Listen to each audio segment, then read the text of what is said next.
new god of North America. Hey, fanfic family. So glad to see you here again to continue this incredible adventure. As always, kindly remember, this story is 100% fiction. So don't go looking for dimensional portals in your closet. All rights to this fantastic novel belong to the original author. We're just your humble narrators of epic tales. Are you enjoying the fanfic? Show it by subscribing to our YouTube channel and dropping us a like. And if you're impatient for more exclusive content, our Patreon is your happy place. Chapter 76 Annihilation. Compared to the other monsters Wayne had encountered before, this Wendigo seemed a bit dim-witted. Even though the carriage had already started moving, it would dart around rapidly for a short distance, then stop and look around. It was as if the dust kicked up by bullets hitting the ground could attract its attention. Only after the four-wheel drive had sped off and its speed had noticeably increased did it let out a low, broken howl and then chase after them. Then Wayne realized that once this thing was at full speed, its speed was truly astounding.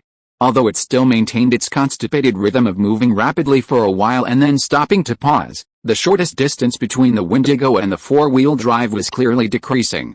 And what was even more problematic was that Wayne, crouching at the back of the carriage with his lever-action rifle, carefully aimed twice, only to find that he had missed both times. He couldn't hit anything. What was he going to do? Fortunately, the four-wheel drive had given it a head start from the beginning. So, although the distance between them kept decreasing along the way, the Wendigo never managed to get close enough to attack with its claws. Then, when the carriage was about a kilometer away from where Wayne had first seen it, the Wendigo, which was almost within reach, suddenly stopped. It stopped chasing, first standing still and watching the carriage drive away, then turning around, seemingly to return the way it came. "Stop! Stop!" Wayne shouted, turning his head slightly towards the front of the carriage. The driver, Lena, immediately slowed down, while Inessa, beside him, estimated the distance. "It stopped chasing us about 1,000 yards from where we started." Wayne nodded. "If that Wendigo isn't particularly autonomous, then the person who wants to attack us from behind is probably within a radius of about 1,000 yards. Wayne was drawing on his previous gaming experience. It might not be entirely accurate, but it was at least a line of thought. For example, the most basic thing is that if a rational extraordinary were to try to summon or create a monster, the first thing to consider would be safety, right? That Wendigo didn't seem very intelligent. Judging from its current behavior, communicating with it rationally seemed a bit difficult.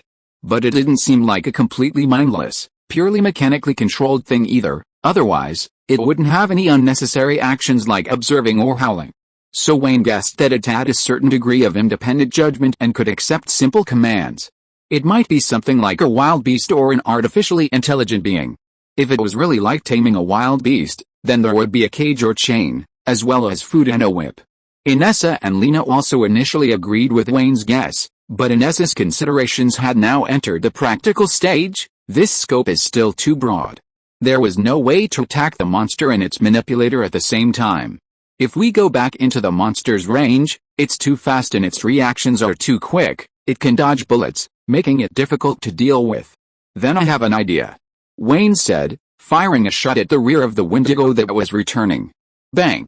The Wendigo dodged the bullet again, howled, and then moved back towards the carriage. It stopped only after it seemed to approach a certain boundary. Wayne's finger pointed from his own side to the Wendigo's. 2 points define a straight line, and the manipulator behind it is likely about 1,000 yards away in a straight line. More or less. If someone can hold it off here, then the others can go around and have a chance to take care of the person behind it. Inessa nodded. "It's feasible.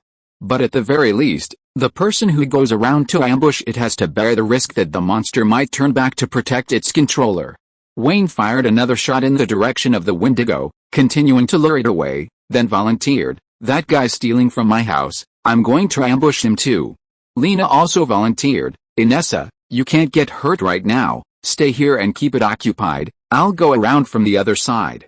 Wayne glanced at her, while quickly calculating in his mind that to get around the Wendigo and reach the center of a circle within a 1,000-yard radius, the distance would be roughly equal to the arc length plus the radius. So Wayne asked her, "I estimate the furthest you'll have to run is about 2,600 yards in one go. Are you sure you can do it?" Lena looked down at him and pulled back the awning covering a corner of the carriage. "Parker, who had been lying down, stood up from inside and jumped to the side of the carriage. Then Lena wrapped her arms around Parker's neck, climbed onto his back, and without saying much, pointed to the left. "I'll go around this way." So Inessa drove the four-wheel drive closer to the Wendigo, then fired several shots to distract it, while Wayne began his miserable long run from the other side. The boundary restricting the Wendigo's movement didn't seem to be stationary. It had moved about 10 yards from the previous boundary. Since the boundary was moving, the center was probably not fixed either. Hopefully, the center was a person. 2,600 yards was roughly equivalent to running 6 laps around a standard track. Wayne didn't run the longest route. After realizing the Wendigo wasn't chasing him, he turned directly towards the center. Anyway, Wayne was relaxed for the first third, his breathing quickened in the middle third, and by the last stretch, he had to control his breathing to prepare for battle. Compared to the living person, Parker, carrying Lena, ran much faster. Just as Wayne was about to reach a distance where he could visually see the center, Lena seemed to be already fighting with the enemy. The faint sound of shotgun fire could be heard in the distance. Wayne quickly aimed and accelerated, then, after crossing a small hill, he saw Lena battling several dead birds. Shotguns are advantageous against fragile flying units. Without much precise aiming, Lena hit at least 1 or 2 with every shot. Another figure, seemingly an enemy, was a short distance away from Lena, randomly throwing something at himself. Wayne guessed he'd been possessed by the spider demon Peter. After confirming again that the figure wasn't Parker, Wayne picked up his lever-action rifle loaded with exorcism bullets and began aiming. Bang! Bang bang bang bang. Chapter 77 Fierce Battle. As it turns out, players can indeed skip certain boss fights. A single shot to the head, followed by several more to the chest and limbs, quickly brought down the figure locked in combat with Spider-Man Peter. The remaining 2 or 3 dead birds, which had been swooping down on Lena, turned and flew away. However, one of them, whether due to severe damage or depleted battery, crashed before even leaving Wayne's sight. Wayne walked to the fallen figure, not immediately loading the body. After Peter bit him on the neck and crawled away, he poked him lightly with his lever-action rifle, then pressed the muzzle against him and flipped him over. Using the full moonlight to make out his features, he recognized him, a stranger. He had to go back and check the wanted poster at the police station again. Afterwards, Lena, slightly bruised, rummaged through the man's belongings to find anything that might fall off. Parker, who seemed to have reappeared from nowhere, then retrieved 2 thin, bamboo-like branches. Parker slightly adjusted the man's clothing, then inserted the 2 branches into his trousers, through his belt and shirt, and out of his sleeves. After binding them tightly, one end of the branches rested on the ground, while Parker pulled on the other, dragging the man back towards the carriage. It was a bit unseemly, but not a big deal. When Wayne and the others saw Inessa again, they realized that what they saw on this side seemed to be the real battle. The 4-wheel drive was no longer visible, and Inessa's specially made bolt-action rifle had been knocked aside. Inessa was now huddled against a small mound of earth, resting on the ground. Her head was bowed, her hands clasped over her arms, which were wrapped around her knees. In the moonlight, her pale lips were faintly visible. She looked pitiful, weak, and helpless. The Wendigo that she had been responsible for drawing the aggro from this area seemed to still be there, or perhaps it had been gone for a while. Wayne remembered a time when he was a child, accompanying adults to a feast, and seeing a young man accidentally drop a large platter of cut fruit. Different kinds of fruit pieces rolled everywhere on the floor, red, white, yellow, and green, with a large patch of watermelon juice staining the floor red. That Wendigo was now in a similar state of scattered everywhere. Its original shape was barely recognizable. It was probably what it looked like. Confirming that the Wendigo had stabilized, Lena and Wayne quickly hurried over to check on Inessa. Inessa shook her head slightly, indicating she was alright, but seemed to lack the strength to speak further. She showed no visible injuries, her clothes were intact, and a used vial lay nearby, likely one of the 2 vials of potion brewed with extraordinary ingredients not long ago. Lena watched over Inessa while Wayne cleaned up the mess. He whistled, and heard the neighing of horses in response from a distance. Going to investigate, Wayne saw several horses tethered to the 4-wheel drive, seemingly trying to scatter but unable to break free, now locked in a tug-of-war. The rear half of the 4-wheel drive's canopy was rotten, bearing large claw marks. He then drove back, helped people into the vehicle, gathered belongings, and retrieved items. After recovering somewhat, Inessa leaned against the damaged cargo bed and briefly recounted her ordeal. Silly. The monster suddenly broke through the boundary and attacked her. Forced by the situation, she injected herself with a drug, temporarily breaking free from the Church of the Holy Spirit's control. Wayne roughly understood, after the manipulator died, not only were his dead birds freed from control, but even the Wendigo's range of movement was no longer restricted. Then, Inessa, under the influence of the drug, endured the Church's golden rule and finally chopped it up. No wonder she's a seasoned hunter whom even bishop candidates look up to. I seem to have been a little disrespectful before. But after briefly explaining this, Inessa more seriously suggested that they should thoroughly investigate the manipulator who was killed, even though they belong to different domains. This monster tonight is far too similar in appearance to the swarm of insect monsters created by the evil god's followers who fed higher-level evil spirits. I think the two of them are very likely connected, perhaps from the same cult or school of thought. Huh? Wayne asked. This monster's appearance is that of a Wendigo, a monster unique to America. Since these extraordinary beings are in the New World, it's not surprising that they would draw inspiration from local monster legends, is it? Inessa shook her head. I already found it a bit strange when you called this monster Wendigo. According to the encyclopedia I saw in the Hunter Association, Wendigos are monsters that originated from the primitive beliefs of the New World's natives, characterized by antlers, vines or long hair, and the remains of cannibals. These characteristics clearly don't match the monster we encountered tonight. I don't know why you confused them. Compared to the original owner's memories, Wayne still felt that the information certified by the academic genius Inessa was more reliable, so he became a little insecure. But in the stories I've heard since I was a child in the West, Wendigos should indeed look like abnormally thin, giant claw zombies. Teacher Inessa chose to set aside the controversy. In any case, judging from the characteristics alone, the two monsters we've encountered recently with similar appearances, the previous one was composed of a swarm of insects controlled by the power of the Dark Realm, while tonight's one clearly carries an aura of death. Even though the realms of the extraordinary are different, the monsters they create are too similar in appearance and behavior, which is abnormal in itself. And the fact that you consider them all to be Wendigos makes it even more noteworthy. It feels like some organization or individual deliberately created some kind of characteristic or mark, just like some gang members have the same tattoos on their bodies. Members use this to indicate their identity, or to confirm the identity of their companions. An ID prefix from the extraordinary world version, huh? Wayne pondered, silently rummaging through the corpse. Besides weapons, valuables, and some incomprehensible materials, he found a peculiar metal emblem on the body. Ah, Lena, noticing the emblem beside him, said, I recognize this symbol. Seeing Wayne and Inessa both looking at him questioningly, Lena immediately gave the answer. It's the symbol of the criminal organization under William Bonney. The twisted, cursive letter R is the first letter of the word, meaning overseer, so, it's related to that $5,000 again. HMPH, if I ever run into him, I'll report him to the bigwigs in the church. Chapter 78 Sheriff. Considering the possibility that the other party had accomplices, and also to wait for the extraordinary material to be extracted, the group didn't drive back to town until the morning of the next day. They found nothing of value on the dead birds that had died again, but the shattered Wendigo and the manipulator behind it each yielded grayish-brown substances. Because Inessa had consistently provided exorcism bullets and high explosives, and had used a special injection the previous night, she kept a metallic crystal for herself.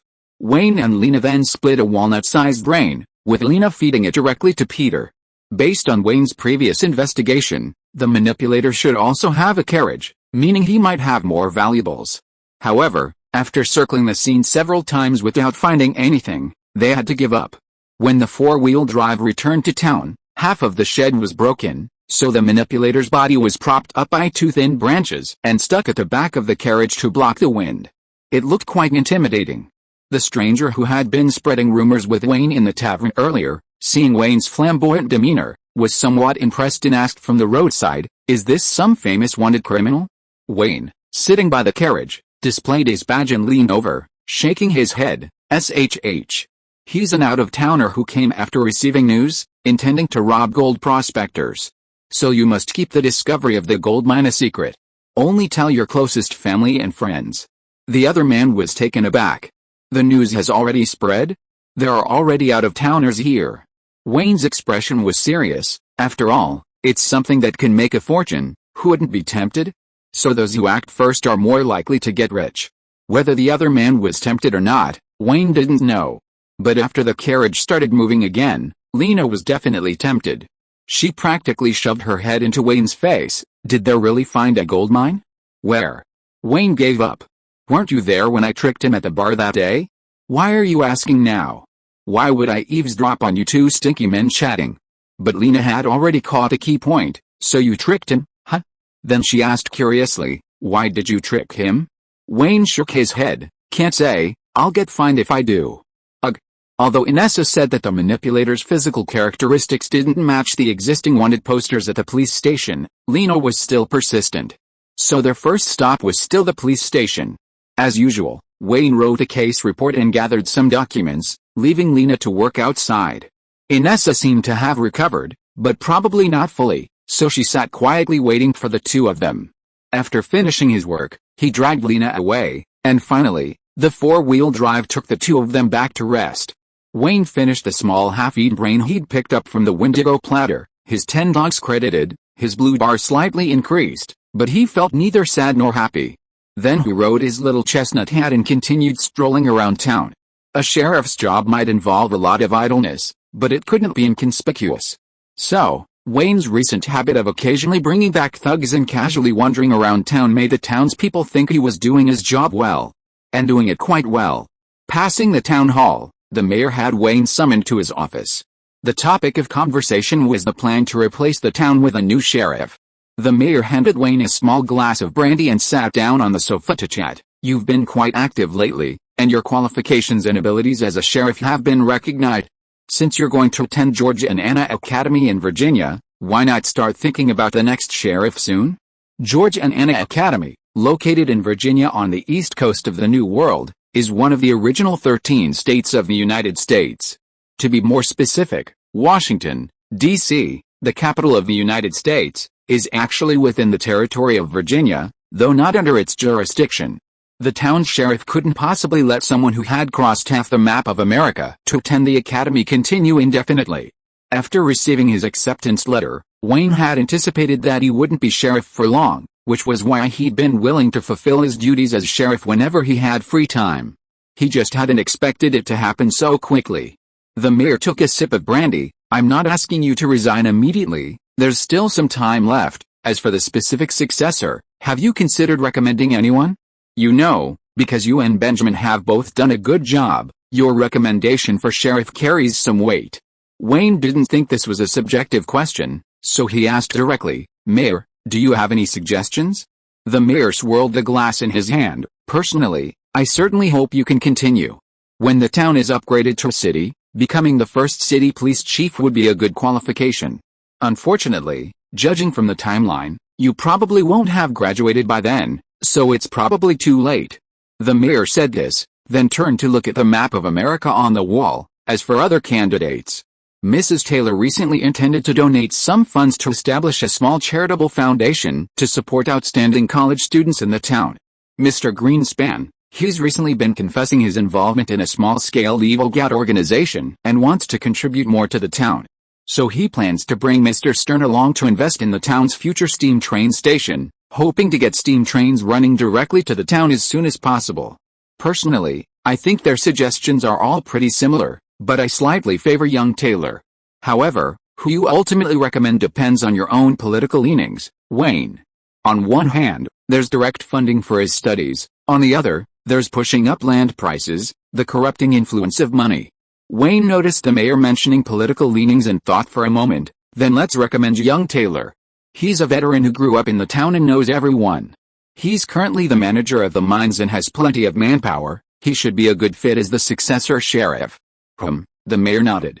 I also think young Taylor is good. Then at the meeting, I'll propose your recommendation. As for the other candidate, the mayor didn't say, and Wayne didn't ask. With Kansas statehood imminent, whether it would become a free state or a slave state was still undecided.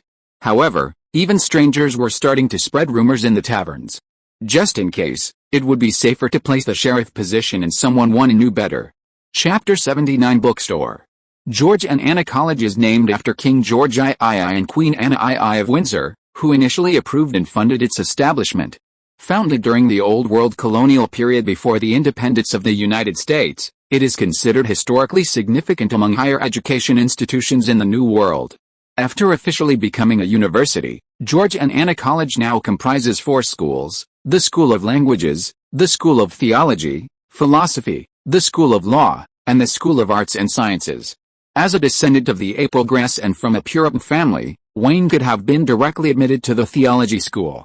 However, Wayne didn't want to become a professional or semi-professional charlatan, so he carefully selected his options and ultimately chose the history program. In this era, theology schools and universities were not directly equivalent to church schools, so those who taught and studied there were not all pastors or aspiring pastors, most were scholars and students. Otherwise, Wayne, as a fallen individual, wouldn't have willingly walked into their trap. While the history learned at the seminary would obviously be heavily influenced by personal biases, considering the existence of extraordinary beings in this world, knowing some of the not-so-secret history is probably better than being completely kept in the dark. Besides, the title would be very useful. Wayne had already decided that if anyone dared to call him a heretic after graduation, he would throw his seminary-stamped diploma in their face. Well, just a thought, though. So, after leaving the town hall, Wayne casually browsed the bookstore, wanting to brush up on some basic knowledge. The bookstore in Blackrock Town, in a sense, was a special kind of public welfare project in the town. If it weren't for the continuous sponsorship of several investors, it would probably have gone bankrupt long ago. So Mrs. Henry, who worked part-time at the quiet bookstore, was quite enthusiastic when a customer came in. "Wayne, are you here to read? I have some tea and coffee, which would you like?" Wayne politely declined her offer. "I'd like to buy some books on general education and history. Do you have any here?" Mrs. Henry pointed around the small bookstore. "We have the most books on general education. The ones on that shelf over there are for the townspeople to read or borrow, but they're not for sale. The books on this counter are for sale." Wayne looked through them and asked around, and was immediately impressed. The bookstore seemed to have mostly children's books for elementary school students, probably teaching literacy or arithmetic, and mostly short stories from the Bible. Then there were some practical books on agriculture, simply teaching planting or animal husbandry, without much technical detail. There were a few novels, but they were all pre-ordered. The Bible itself was surprisingly cheap, a thick volume, yet it cost less than half the price of an illustrated children's storybook, and every household in the town could even get one for free. What surprised Wayne most was that entertainment magazines already existed in this day and age. However, these weren't from the bookstore. Miss Greenspan had lent them to Mrs. Henry. Wayne flipped through them. They contained biographies, women's clothing, handicrafts, and cookbooks. Quite interesting. It just required someone to regularly travel out of town to buy them. Well, no wonder this small-town bookstore survives on sponsorships. He'd better go home and look at those dusty tomes in his study. In the Cathedral of Cankers, Reverend Tywin sat in the lounge where important guests were received, picked up a cup of red tea, gently blew on it to cool it, and then slowly took a sip. Beside him on the sofa sat a man also leisurely sipping tea. The man was dressed in the most formal attire of the bishops of the Holy Spirit Church, a pure white monk's robe underneath, a pale gold holy sash draped over his shoulders, and an outer robe of pale gold silk draped with large patches of red decoration. On his head was a pointed bishop's cap, made of 2 triangular, stiff fabric pieces sewn together, also pale gold with delicate embroidery. A large patch of red adorned the front of the cap, with a golden holy triangle symbol representing the Holy Spirit at its center. Roose Bolton gently knocked on the door of the lounge, then opened it from the outside. He bowed respectfully at the door before stepping inside, and standing at his sides, Bishop Corleone. "Reverend Tywin, the Bishop of Prague has asked me to remind you 3 times now. His ordination ceremony is ready and awaits your arrival. It can begin at any time." Vito Corleone, dressed in formal bishop's robes, first waved slightly to Roose Bolton, then his deep, husky voice slowly carried, "No rush, he can wait." Roose Bolton nodded respectfully, then went outside to wait again. Bishop Corleone leisurely put down his teacup, gently stroking the cat lying on his lap. The power of those southerners here is surprisingly great. The position of Bishop of Cankers has indeed fallen into Prague's hands. That was expected. Reverend Tywin nodded slightly. "You know, for now." The cat purred lazily in Bishop Corleone's hands. Bishop Corleone didn't look up. After his formal consecration, will our Bishop of Prague cause you trouble? Reverend Tywin shook his head slightly. If his brother directly leads an army to attack, then there would be some threat. However, if it's just this soon-to-be Bishop of Prague and his associates who have jumped out, they probably won't be enough to unlock the gates of Kanks for the Southerners. I understand. Bishop Corleone released the cat from his grasp. So, is there anything I can help with? Age catches up with me, but thankfully my appetite is still quite good. Reverend Tywin took another sip of his tea, seemingly changing the subject. I heard that Bishop Muller recently declared that advocating for abolition is tantamount to siding with the heretics. You certainly have a good appetite. His parish is one of the wealthiest on the East Coast.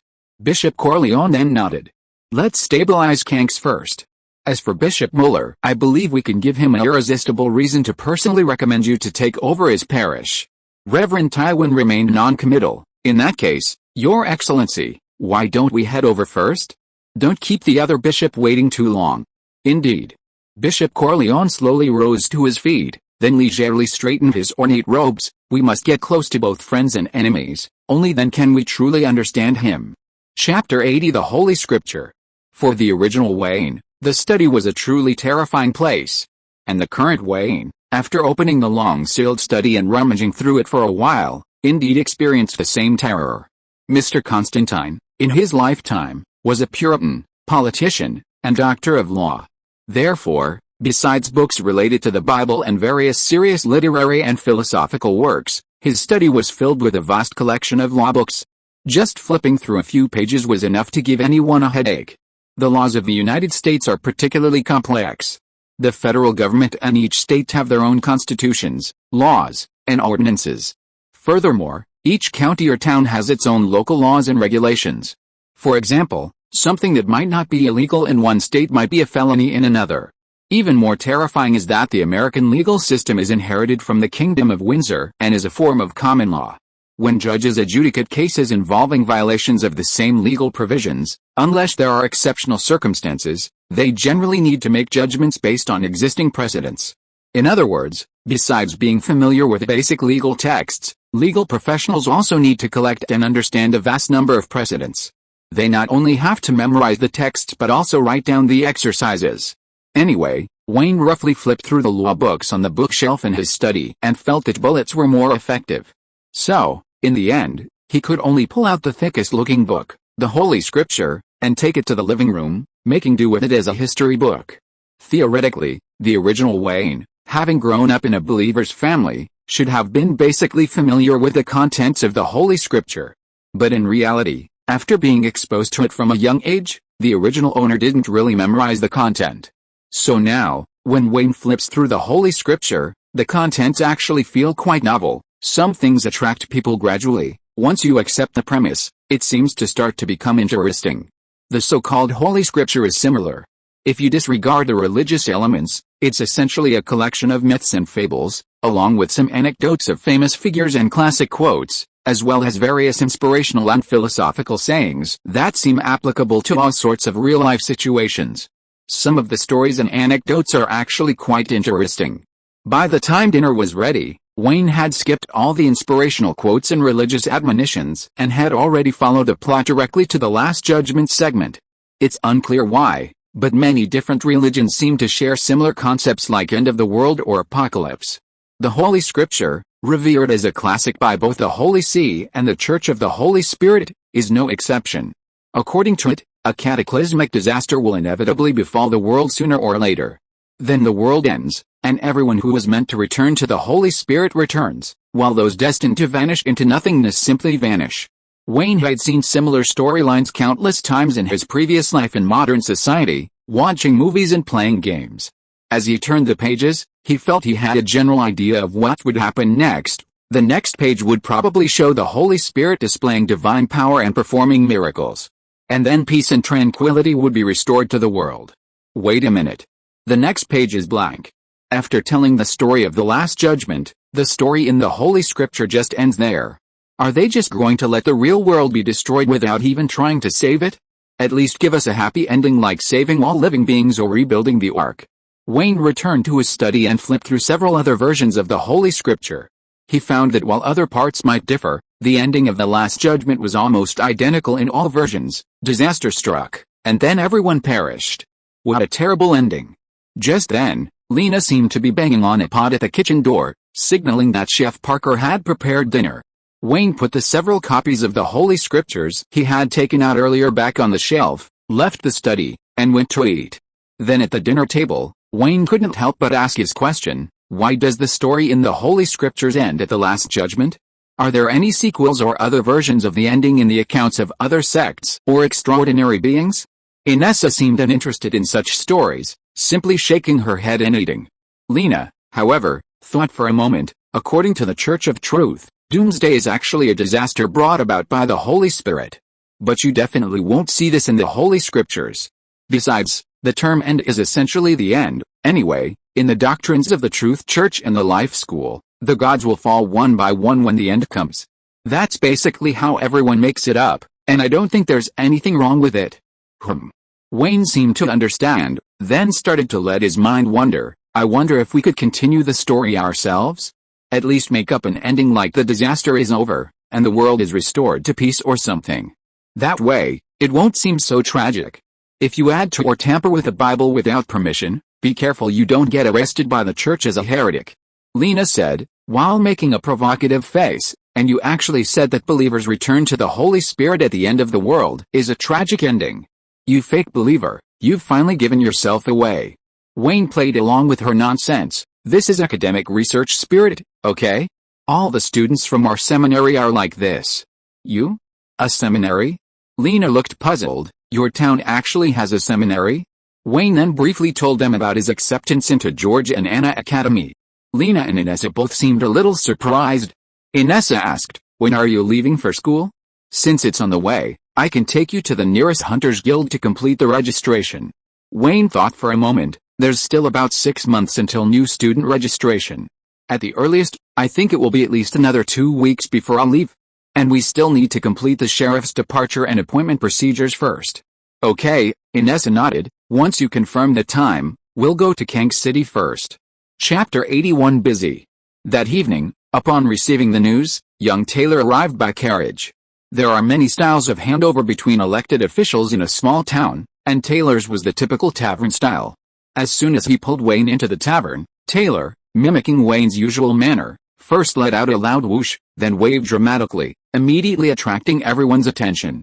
Such a flamboyant entrance, without a specific target, usually only happens in a few specific situations in a tavern. Then, in a tacit understanding among the tavern regulars, Taylor indeed shouted the most popular phrase in the tavern, "Gentlemen, this round of drinks is on me." The tavern fell silent for a moment. Then someone exclaimed wow. The crowd cheered and made noise, and the tavern briefly buzzed with excitement. According to the custom in Western taverns, publicly announcing this round is on me doesn't mean paying for everyone present, but rather that it means an extra drink for everyone. The type of drinks is decided by the host, and it's not something you can just order randomly. For locals who frequent pubs, a significant portion of the patrons are long-time acquaintances. So when someone has something to celebrate and wants everyone to share in the joy, they usually treat everyone to a round. It's generous, but not extravagant, roughly equivalent to the American version of giving small gifts to the neighbors to celebrate. The person who treats everyone to a round has the right to share their happy news in front of everyone and then lead a toast. So, after bartender Tony poured everyone their designated whiskey, little Taylor raised his glass at the bar and pointed to Wayne standing next to him. To celebrate my good friend Wayne getting accepted into a great university on the East Coast, cheers! Cheers! Everyone raised their glasses in celebration. Then someone realized something was off. Isn't Wayne a sheriff now? So he went to the East Coast? Who's in charge of the sheriff? And then it was little Taylor's turn to promote himself. Afterwards, Wayne listened from the sidelines, offering his support as needed, and some votes were unknowingly decided. This continued for several nights. The news slowly spreading, and others, those supporting or opposing the matter, seemed to be quietly vying for power elsewhere.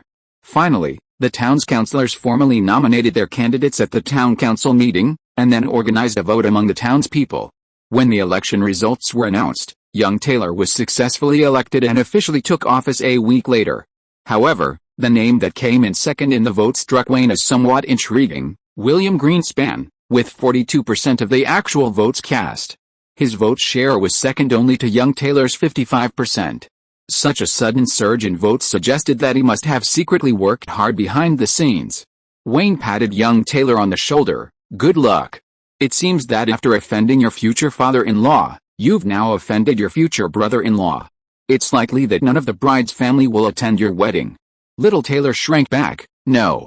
On one side, busy campaigning for little Taylor's election. On the other, Wayne was also taking care of his own affairs. Transportation wasn't convenient enough back then. People from small western towns going to the East Coast to study or work usually only went once, and sometimes never returned. So, Wayne, all alone, had to consider how to maintain his property and move his belongings if he was away for several years. There were many wooden houses in America. They were easy to build, cheap, and with the development of industries, the corresponding amenities were readily available. However, they required regular maintenance and didn't feel very sturdy. If you neglected them for too long, they might collapse in a heartbeat. Huh?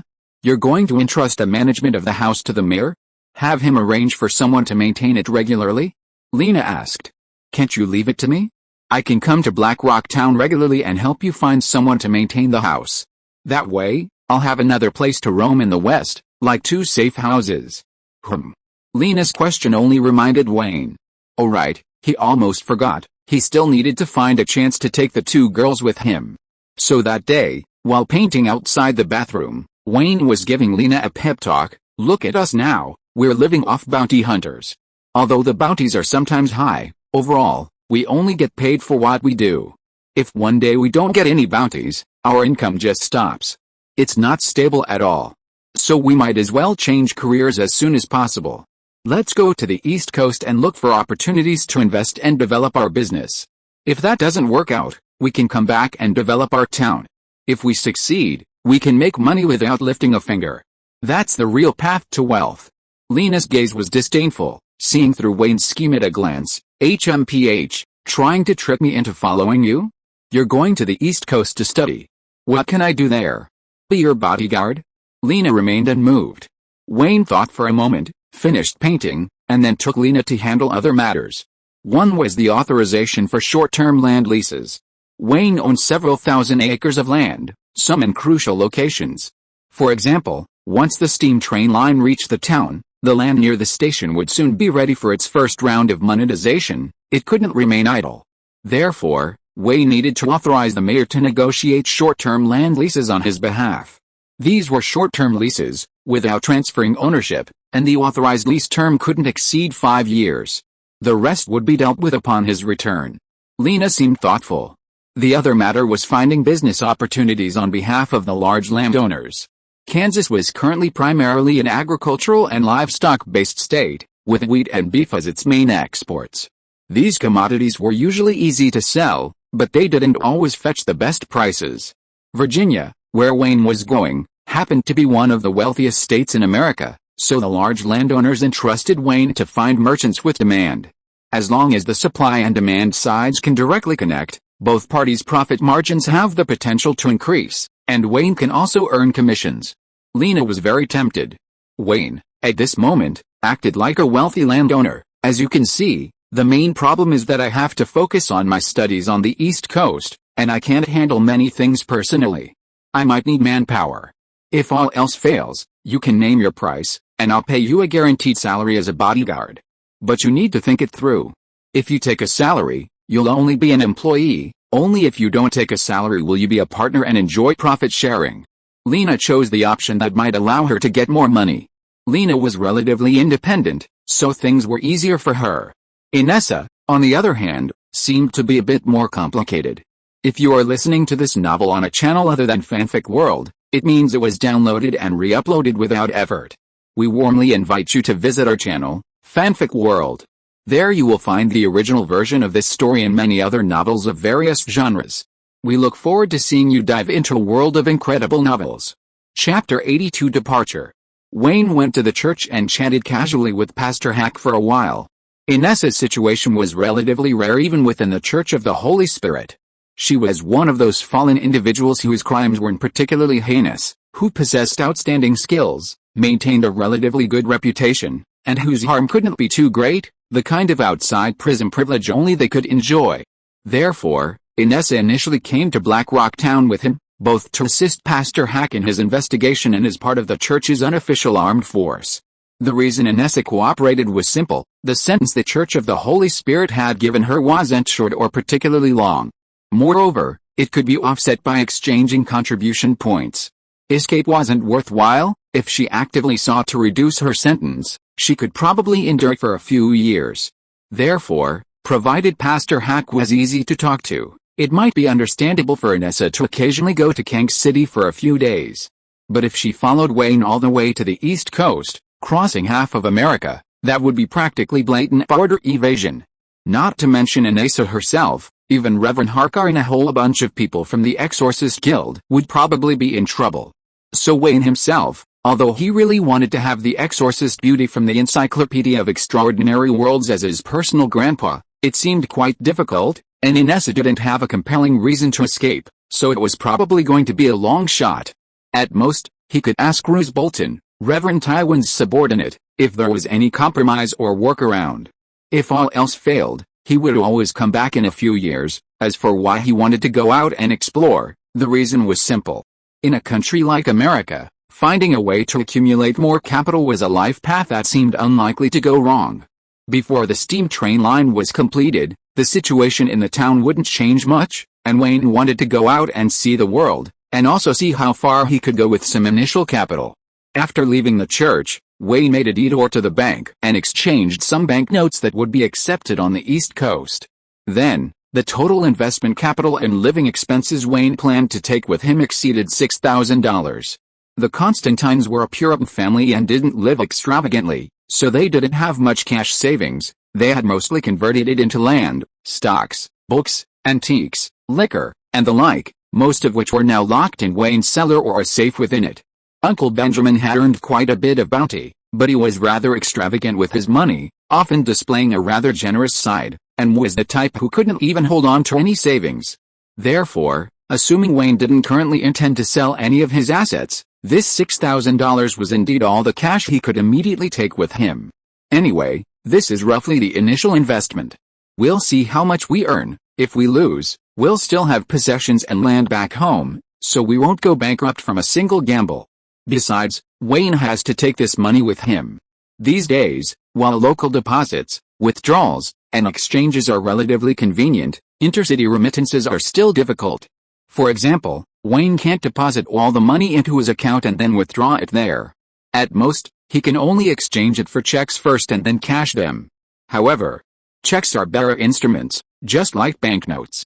If a check is lost or stolen, it's gone, and cashing large checks is even more troublesome.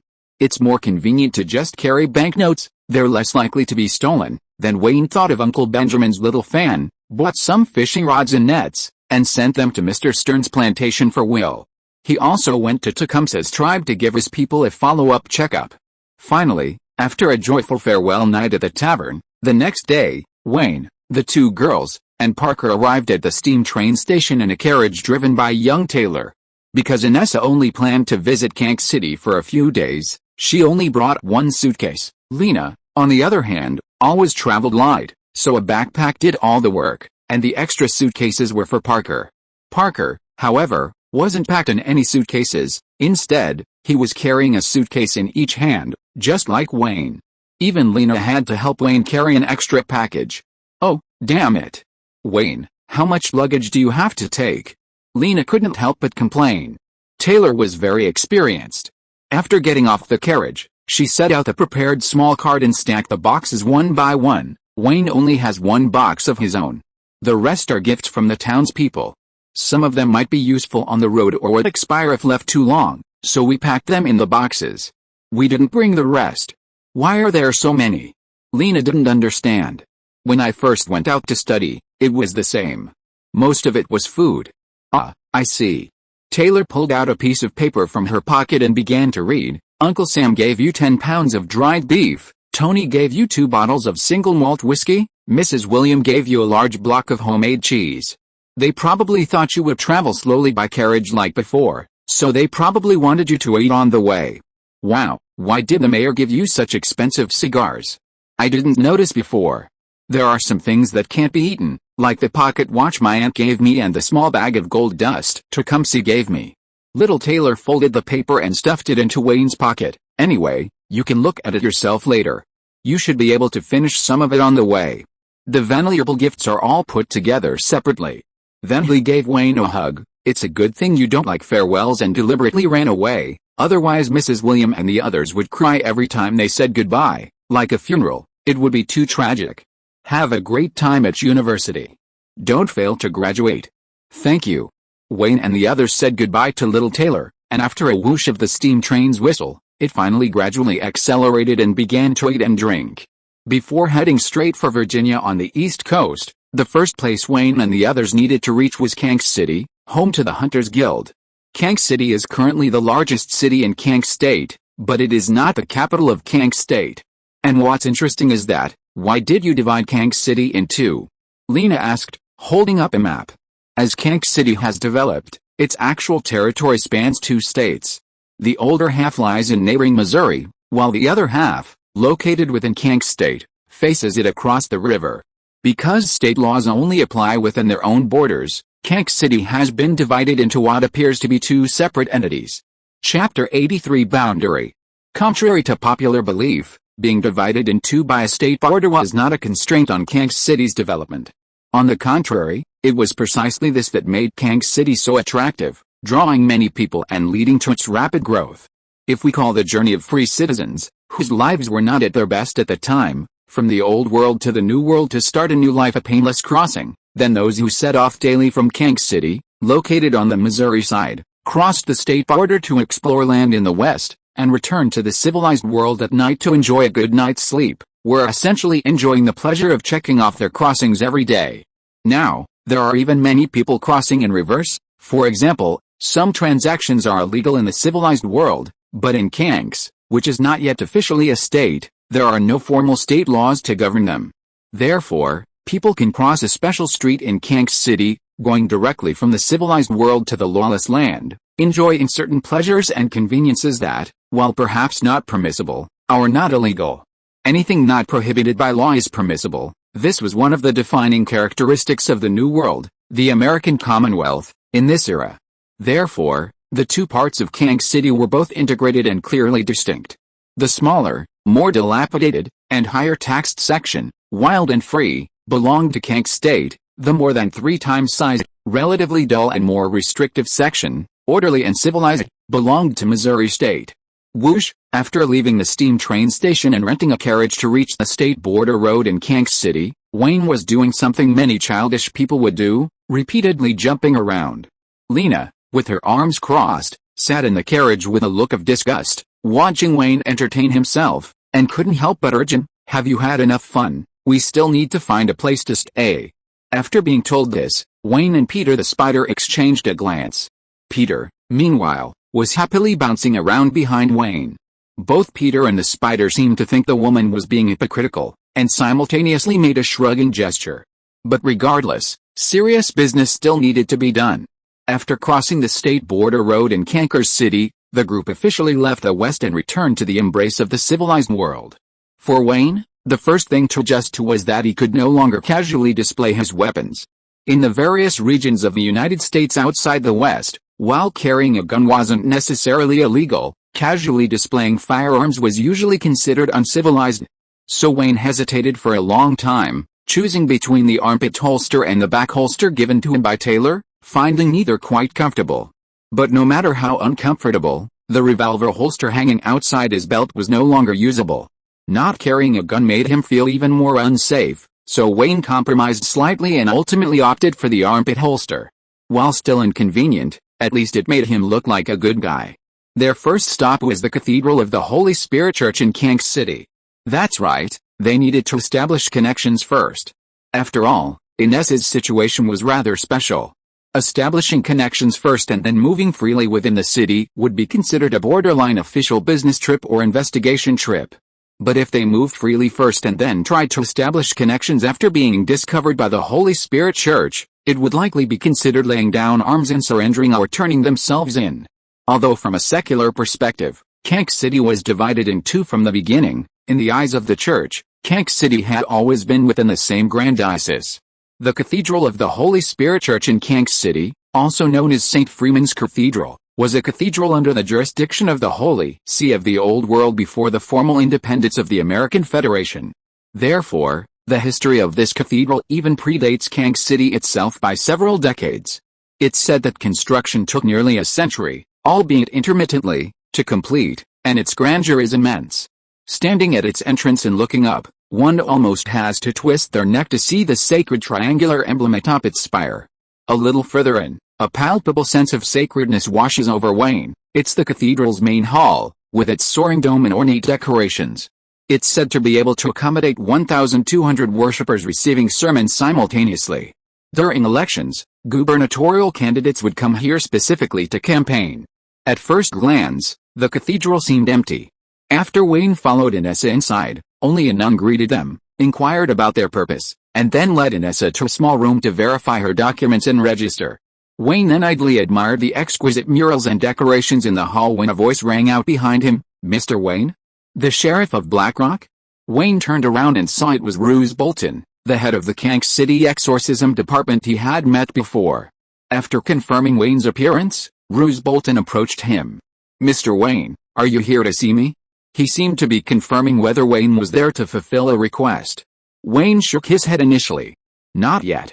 I'm here with Miss Inessa to register. She seems to have some official business to conduct in Kank City." Then Wayne thought for a moment. "By the way, if I need help, can I request the church to allow Miss Inessa to come with me to Virginia to conduct her investigation?" Roose Bolton blinked. "Miss Inessa is a professional, even Reverend Tywin acknowledges. Many who have witnessed her abilities have considered transferring her. However, what do you want to investigate? Does the town's sheriff have the authority to overstep his bounds?"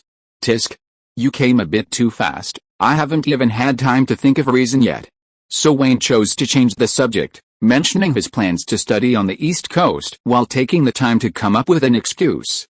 Upon hearing this, Roose Bolton patted Wayne on the shoulder. "George and Anna College, that's a pretty good university, not one that just anyone can get into easily." He seemed to ponder this for a moment, then added, "Perhaps you have a good relationship with Miss Inessa, but some things, even Reverend Tywin can't easily promise. You might need to consider this carefully before making a formal request." Wayne sensed a hidden meaning in his words and asked, "How careful?" Roose Bolton stroked his short, neatly trimmed beard. "Well, I have a small case on hand right now, and I'm short-staffed to investigate it. This is merely a personally authorized investigation. Considering that you and Ms. Inessa seem to have cooperated well in investigations, Mr. Wayne, a satisfactory outcome might make your request more acceptable to the church." "Oh, conscription, huh?" Chapter 84 Identity. When Inessa emerged from the small room next to the church hall, she was slightly taken aback to see Roose Bolton standing and talking with Wayne. After he told Wayne and Inessa that they could come back to him anytime they wanted to make up their minds, the two left St. Freeman's Cathedral. Once outside the church, after the carriage had gone a short distance, Wayne briefly recounted what Roose Bolton had told him. Inessa immediately asked in confusion, "Why did you mention going to the East Coast with me when you were fulfilling your request?" Wayne thought for a moment. "You're the old hunter who brought me into this business. If we can continue to work together, that would be ideal. Or if you have other places you want to go, that's fine too. Anyway, my previous request, plus our cooperation and an investigation, if it can be exchanged for the opportunity to choose your work location freely, I think it's not a bad deal." According to Wayne's understanding, even for a regular prison guard, let alone Inessa who is currently serving her sentence outside of prison, having the opportunity to freely change work locations would be quite rare. It seemed there was no reason not to try. Lena nodded in agreement. Yes, I can help with this too. Since we've run into each other again in the new world, let's try to work together. Besides, that pastor behind him seemed quite trustworthy. I think it's worth taking a gamble." Inessa was silent for a moment, then glanced at the two of them and agreed, "In that case, let's go back to him. There's a saying that goes something like this: power is like real estate, location almost represents everything. The closer to the center, the more valuable it tends to be." Although Wayne knew beforehand that Roose Bolton was the head of the exorcism department in Kank City, his impression of him was still vaguely that of a middle-aged man who diligently followed Priest Tywin, much like a butler. It wasn't until Wayne and Inessa, led by the church monks and passing through numerous guards, entered the deep, secluded core of St. Freeman's Cathedral, a historic and magnificent cathedral, and finally reached Bolton's spacious, ornately decorated, and antique-style private office, that Wayne truly felt a more tangible sense of the man's identity and power. He had been too hasty to have such a large, clearly important office in the cathedral. This guy was definitely a big shot. Just walking into his office, Wayne, as a fallen one, felt a bit like he was experiencing altitude sickness, as if something in the cathedral was pressing down on him, making it hard to breathe. After being notified by the guards, Roose Bolton arrived slightly later than Wayne and Inessa. He walked across the thick carpet to the large desk in the office and picked up a file. He hesitated for a moment, glancing between Wayne and Inessa, seemingly unsure who to hand it to. Seeing that Inessa didn't seem inclined to reach for it, Wayne opened his palm and took it. Roose Bolton nodded slightly and handed the file over. "Gentlemen, the information we've verified is all in this file. You can't take it, but you can read it here before leaving and use the clues to begin your investigation. Although you're assisting in the investigation and don't necessarily need to get results, it's obvious that you must keep the contents of the file confidential." Wayne was a little concerned about the procedure. "I have a question. Under what circumstances should we conduct the investigation? Even if I'm still the sheriff, I lose my law enforcement authority outside of town. And the identity of bounty hunter doesn't seem to be legally recognized in Missouri, which is no longer considered part of the West." Roose Bolton pondered for a moment. "I can sign investigation warrants for you too, which will need to be retrieved afterward. However, in principle, it's best if you conduct the investigation in your individual capacity and avoid using them unless there's a conflict with law enforcement." Something doesn't sound quite right. But there's no need to worry about the details at this point. Wayne took the 2 investigation warrants he had signed and was led to the adjacent reception room with Inessa to begin reviewing the files. A monk was also present, occasionally bringing them some pungent tea, a gesture that seemed both attentive and politely supervisory. Wayne had initially thought that the 2 investigation warrants signed by Roose Bolton were one for him and one for Inessa. However, a closer look revealed that the investigation warrants didn't bear the investigator's name. Instead, they were issued to 2 departments, the Kansas City Police Department in Missouri and the church guard responsible for the entire city. He had indeed underestimated him. Just 2 investigation warrants bearing his signature were enough to secure clearance from 2 law enforcement agencies in the city. That put him among the top figures. Wayne felt uncomfortable under the invisible pressure deep within the church, so after reviewing the files, they took their warrants and left. Led out of the church by the monks, the 2 went to search for the carriage and Lena nearby. She, as always, disliked churches and avoided them whenever possible. Wayne had previously thought her wariness was excessive, but after this altitude sickness, he understood that Lena's behavior was a sign of experience. They found a decent hotel, booked a suite, put down their luggage, and had the waiter bring over some food before resting for a while. These days, hotels already existed, but they weren't the purely commercial hotels of later generations. They were mostly concentrated in bustling big cities and only catered to people of status. For example, politicians, people from certain states, church members, or those with national titles. Otherwise, one had to be a member of the hotel or have an introduction or arrangement from a local VIP. Simply being wealthy wasn't necessarily a problem, but it would be more complicated and potentially more expensive. There were a few hotels in Kansas City. If they showed the investigation warrant given by Roose Bolton, they could probably stay there. However, the hotel Wayne and his group were staying at was quite nice, so they simply booked a suite. Generally, suites and hotels were reserved for relatively wealthy families or a master and servant combination. So Wayne, Inessa, and Lena, along with Parker, who seemed like a high-quality servant, were a bit unusual, but not particularly noticeable. Then, the group began to consider their next move. Chapter 85 Serial Murders. In the files Roose Bolton had previously provided, the cases seemed rather simple. It was about a guy who liked to slash people, who had recently committed multiple murders in the Kansas City area. Wayne's first reaction upon seeing the files was it you? Jack the Ripper? Then Wayne thought again, this is the new world, America needs its own master killer. Then, could it be you? Dr. Hannibal Lecter? But the victims didn't have their organs stolen. The murders mostly occurred near the state border on both sides of Kansas City, but occasionally in the suburbs. The victims were both men and women, ordinary citizens, black market dealers, and even women offering special services. The intervals between the crimes were also irregular. The first two were more than a year apart. There was a period of more frequent occurrences, sometimes once a week, and the most recent two were spaced out by half a month. It was said that Roose Bolton hadn't been in Kansas City long, so for him, this should be considered an old case. Furthermore, Wayne and his team had tipped a waiter who helped with their luggage a few cents, and had gleaned some information, seemingly understanding why Roose Bolton needed their assistance in the investigation. The new bishop of the Holy Spirit Church's Kansas Archdiocese had just completed his ordination ceremony a few days prior. The bishop representing the Holy Spirit Church's Episcopal Conference to consecrate him appeared to still be in Kansas. Roose Bolton and his team were probably still busy securing security for the big shots and didn't have the energy for such trivial matters. The main reasons this series of cases was being consolidated and sent to Roose Bolton at this time were threefold. Firstly, the victim's wounds shared consistent characteristics, suggesting the same murder weapon. Secondly, the perpetrator was almost certainly a fallen, having been witnessed possessing extraordinary abilities to conceal himself. And finally, the most recent murder occurred just the previous night. Wayne himself actually wanted to first go with Inessa to find the so-called Hunters Guild and broaden his horizons.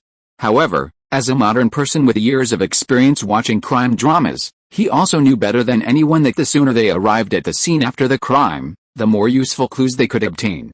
Therefore, after a quick meal and rest, the group decided to go to the final crime scene as soon as possible.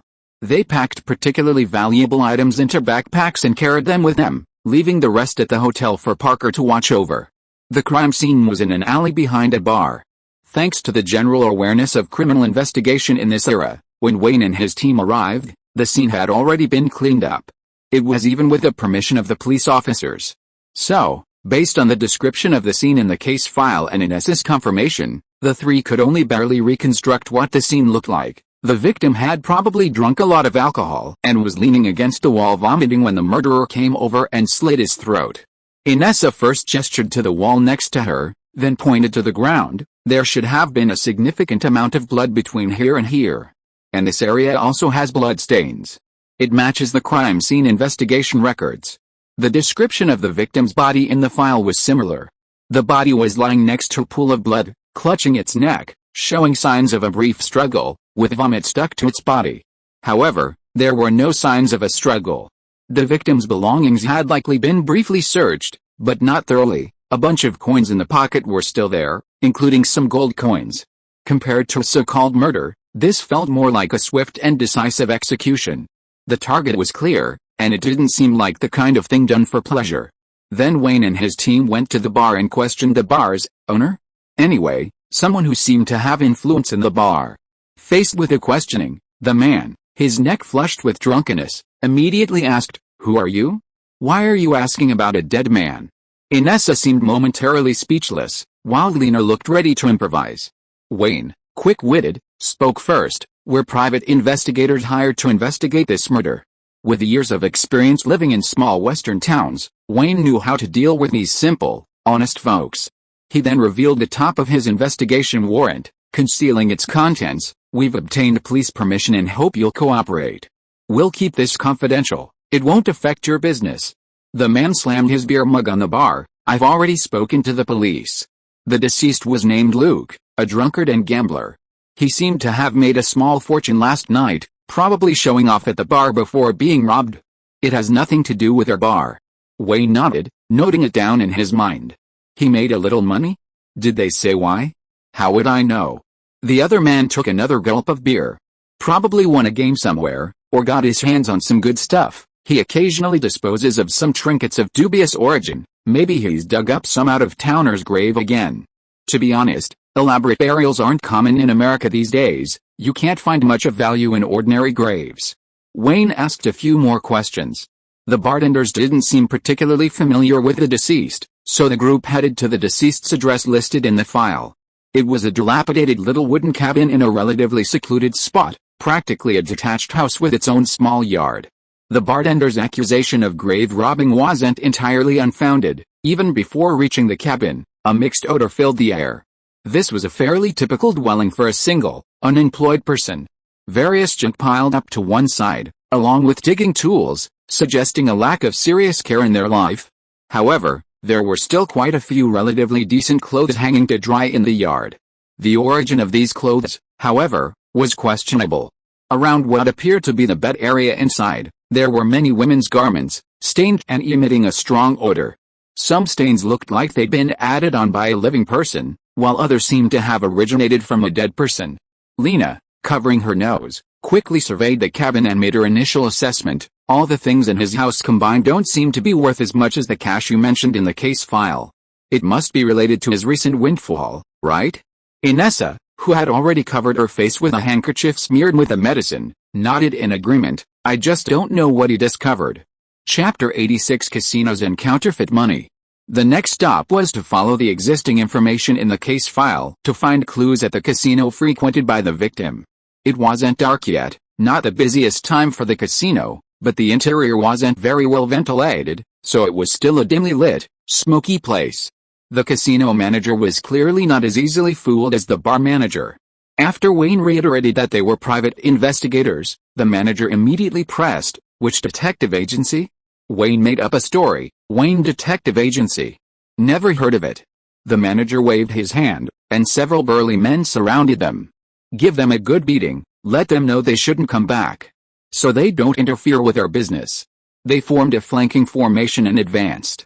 A double-barreled shotgun was visible nearby, and someone was about to stab Wayne in the face. Strictly speaking, this casino was in Kansas, so Wayne easily dodged and showed off his skills. A 1-cent coin was tossed into the air, followed by 2 shots, bang, bang, the coin bouncing twice in midair. Seeing that Wayne and his group weren't pushovers, the manager waved his hand, signaling his men to stop. "Go. You're not welcome here." A human wall formed, and Wayne and his group exchanged glances, deciding that negotiations were unlikely to succeed, and it hadn't really come to the point of mutual slaughter. They could only leave temporarily. Unexpectedly, their opponents turned out to be law-abiding citizens. Wayne and his group hadn't gone far from the casino when a casino henchman, who looked vaguely familiar, called over patrolling police officers. The patrolling officers approached, guns drawn, their voices menacing and booming. "How dare you fire a gun in the city? You 3, come with us." Wayne, knowledgeable about the law, said, "Kansas doesn't have a law prohibiting the public possession and firing of firearms. And gentlemen, you're Kansas City police officers from Missouri. Their laws don't apply to this side of the state line." The lead officer remained non-committal, his attitude ambiguous, while the officer behind him continued shouting, "Whether it's legal or not isn't up to you to decide. Hands up, turn around." As he spoke, he brought the gun barrels closer and closer. Peter the Spider slipped silently from beneath Lena's wavy blonde hair. Wayne sighed, slightly raising his hand, deciding to try a diplomatic approach first. "Officer, I have an authorized warrant on me.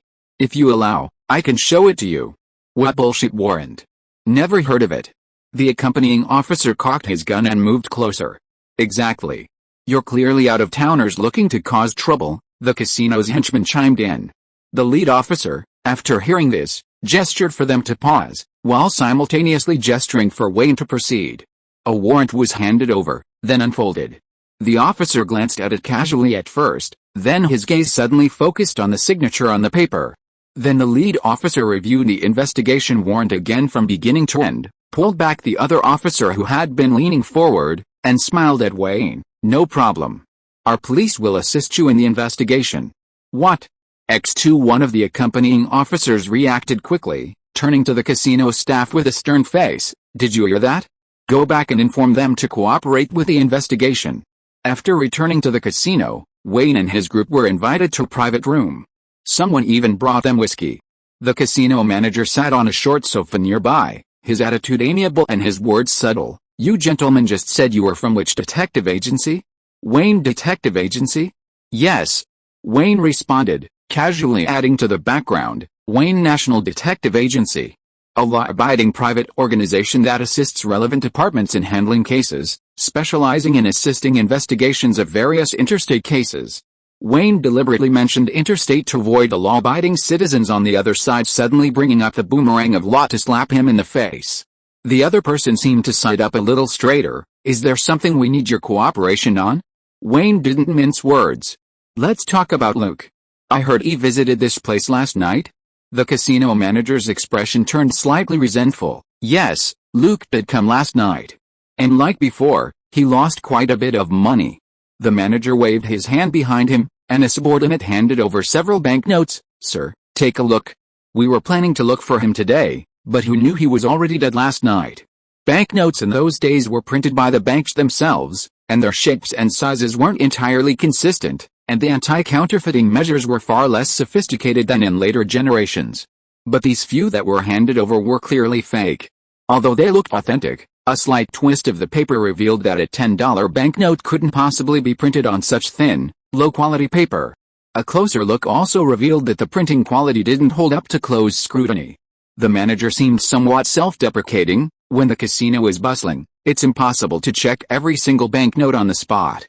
Luke was a regular customer before, never playing big games that required exchanging chips. He only liked cash betting, and he occasionally had a little money, so the dealers were a bit careless. We only discovered the problem this morning when we were counting the money. Wayne casually handed the banknotes to Inessa and Lena almost immediately recognized them as counterfeit. Lena seemed to empathize, looking around with a mixture of deep regret and a sense of relief, while silently gritting her teeth. Those who make counterfeit money are the most despicable. Yes, the manager nodded in agreement. So, everyone, while we also want to settle scores with Luke, his death has nothing to do with our casino. We are victims too. We also don't want the news to get out and lead others to associate our casino with using counterfeit money, which is why I was reluctant to mention it before. Understood. Wayne politely agreed.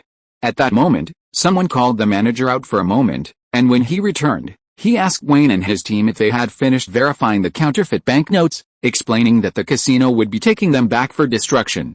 Wayne thought for a moment, then turned back to Lena, extending his hand while subtly winking. Lena understood, and with a slight flick of her fingers, a counterfeit banknote was secretly hidden. Then Wayne and his team asked about other details regarding Luke. They found basically nothing new, only that the victim had indeed occasionally received some extra income. Chapter 87 Businessman. After Wayne and his group left, in the largest and most luxurious office deep inside the casino, Wayne National Detective Agency? Is it connected to that former U.S. Senator, now Supreme Court Justice James Wayne? Behind the desk, a man sat in a large armchair, looking at several counterfeit banknotes laid out on the table by the steward, and asked, "It's unclear at the moment, Mr. Shelby. Should I arrange for someone to investigate?" The steward held a small cedar shaving, lit a thumb-sized cigar with a flickering flame, and then respectfully handed it over. Thomas Shelby took the cigar, the flame flashed, and he exhaled a large puff of smoke. "No need. Just asking around. This isn't our business." Although the former bishop has retired, he still has influence over the newly appointed Bishop of Prague. And the newly appointed Luce Bolton has actually authorized an investigation into the counterfeit money, and the person in charge of the investigation seems to be someone of considerable influence. It feels like the church hasn't truly confirmed who will be the successor to the power in the Cankers diocese yet, so we don't need to rush to choose which side to pledge allegiance to. Thomas Shelby finished speaking, then glanced down at the counterfeit banknotes again. "Are all the counterfeit banknotes that Luke used here before all here?" The steward's eyes flickered slightly. "Compared to the amount counted before, it seems there's one less." "Huh," Thomas Shelby chuckled, glancing at the steward. "You didn't notice when you took them back from those people?" The steward was about to explain when Thomas Shelby waved his hand. "It's all right, we're law-abiding citizens, we don't get involved in other people's clearly illegal activities. Just send these counterfeit banknotes over. Tell the people sent by the Bishop of Prague that all the counterfeit banknotes we have are here. We all know this isn't a lie." "Yes." The steward bowed in response. "Are those people extraordinary?" Thomas Shelby asked again. "I can't tell. When we first tried to drive them away, we didn't notice any signs that they were trying to use extraordinary abilities. We can't confirm if they're from the church." The steward paused for a moment before asking, "What should I do if those people come back to inquire later?" The fire on Thomas Shelby's cigar burned a little longer before he exhaled smoke. "They have an investigation warrant, and of course we cooperate. If powerful figures find it inconvenient, they should find a way to have their investigation warrant revoked, instead of making things difficult for us businessmen." "Yes, I understand." After Wayne and his group left the casino, They followed the clues they had just obtained and headed towards several pawnshops along the state border. Interestingly, these pawnshops were almost always in pairs. Taxes were higher on the Kansas side, while laws were more complex on the Missouri side. Basically, if you took your goods there, someone would always tell you which side to pawn your goods on. The last victim, Luke, was a regular at the pawnshop. Because they were accompanied by patrolling officers, the pawnshop owner was very friendly and patient when questioned. Yes, Luke does come here from time to time. But we are just businessmen, we can only judge the value of items, not their origin, so we don't know what illegal activities he's involved in. Wayne smiled and dispelled his concerns. We're not here to investigate that. When was the last time Mr. Luke came here? He usually comes once a week, but the last time he came here was about 2 weeks ago. The pawnshop owner recalled briefly. You know, during the preparations for the new bishop's ordination ceremony, the security in Kansas City was very strict. It might not be convenient for him to go and stock up on graves belonging to outsiders in the cemetery. Wayne followed his train of thought. So, without a source of income, he might be looking for new sources? Do you know where it would be convenient for him to stock up? The pawnshop owner hesitated for a moment, but after a police officer patrolling the street coughed, he quickly answered, I heard, of course, just heard, that some outsiders think the cemetery fees in Kansas City are too high and will bury their dead in the cemetery in the nearby river bend. I guess Luke might go there and try his luck. Is it likely? Wayne asked. I don't know. The pawnshop owner shook his head vigorously. But I heard from one of our employees that Luke inquired about some things over there at a bar once, and he might be considering giving it a try. I was actually hoping he'd bring back some new insights. Understood. Leaving the pawnshop, thanking the patrolling officers, Wayne and his companion returned to the carriage, momentarily unsure of where to go. Luke wasn't wealthy, and his body hadn't been thoroughly cleaned when he died. The murderer's methods were clean and efficient, and no one witnessed the crime, making it seem like a robbery murderer with no time to spare. As for revenge, the investigation would be too troublesome. Just considering the victim's grave robbing, any involved parties or self-proclaimed champions of justice could come and give him just punishment. Running directly out of Kankers to the neighboring town wouldn't have a direct target. Luke couldn't have been so blatant and sociable when he robbed the grave. He must have been sneaking in quietly, avoiding any trouble. Lena, looking at the list of victims Wayne had written in his notebook, was already starting to give up. How about we look for any items the murderer left at the crime scene, and then try praying to the sage during the next lunar cycle? Wayne thought for a moment. Could that wise sage find someone through fingerprints? The killer seemed too skilled, with only one eyewitness account, and even that was the kind where he couldn't be tracked down. Hoping he'd left something at the scene would be difficult, but looking for fingerprints on the victim might offer some hope. Fingerprints? Lena looked at her fingers. Can you find someone with that? Aren't they all similar? Wayne shook his head. That's not the case. Everyone's fingerprints are almost unique. Even if you say fingerprints can be used to identify a person, it doesn't seem very feasible for finding this killer. Inessa looked at the names in the notebook without looking up. In the only eyewitness account, the witness saw the killer using a dagger. But in the detailed interrogation record, the witness wrote uncertain in the skin color section regarding the killer's characteristics. We can see the hands but not the skin color. The killer might have been wearing gloves. Since we don't know, we'll have to go back and find the witnesses to confirm again. Anyway, we have two paths, either find a way to directly identify the killer through their characteristics, or find the connections between the other victims. Look for the killer's logic and key factors in choosing their targets, and then investigate the suspects. Chapter 88 Admonition. It was past 8 p.m. when the group returned to the hotel. They ordered toast, a vegetable salad, and hot soup from the waiter and then went back to their suite. For the average clientele who chose suites, this dinner seemed a bit too modest. After delivering the food cart to the suite and receiving a tip, the waiter waited a moment, worried that the guests might order more. However, after seeing Parker take out dried meat, cheese, and even ham and single malt whiskey from his suitcase, the waiter wisely refrained from asking further and quickly brought over some larger empty plates. He also made sure to tell his colleagues that a new trend seemed to be emerging among the wealthy, a greater emphasis on fine dining, with servants now carrying higher quality ingredients on their travels. Judging from the expensive cigars the servants had inadvertently found, these guests were definitely not the type to skimp on food. Inside the suite, The three sat around a dinner that wasn't expensive but was certainly lavish, discussing the case as they ate. Judging from the few cases we've seen so far, the killer's desire for money doesn't seem particularly urgent. At least 3 of the victims' bodies had substantial amounts of cash or easily convertible valuables. I think we can temporarily rule out robbery murder. Wayne held a piece of jerky in his left hand and his notebook in his right, attempting big data analysis. The victim's gender, age, time and place of death, and clothing don't seem to have any obvious consistency. I think the possibility of stress-induced murder is also relatively small. It's more likely that they were acting under orders, or that there are other commonalities, as we previously thought. Wayne even marked the locations of the victims' deaths on a map of cankers he'd bet, trying to connect them with pentagrams, hexagrams, and other symbols, but his idea failed. Lena cut a piece of cheese and chewed on it. Such a skilled killer, even if not an extraordinary one, must have a high salary, right? It doesn't feel like someone an ordinary person could afford to hire. It would have to be someone wealthy or some kind of organization. Unless he doesn't charge anything at all. Inessa was silent for a while. If we're just looking for commonalities, there don't seem to be any keywords that overlap between the victims in the files and investigations. They didn't even all die near the state border.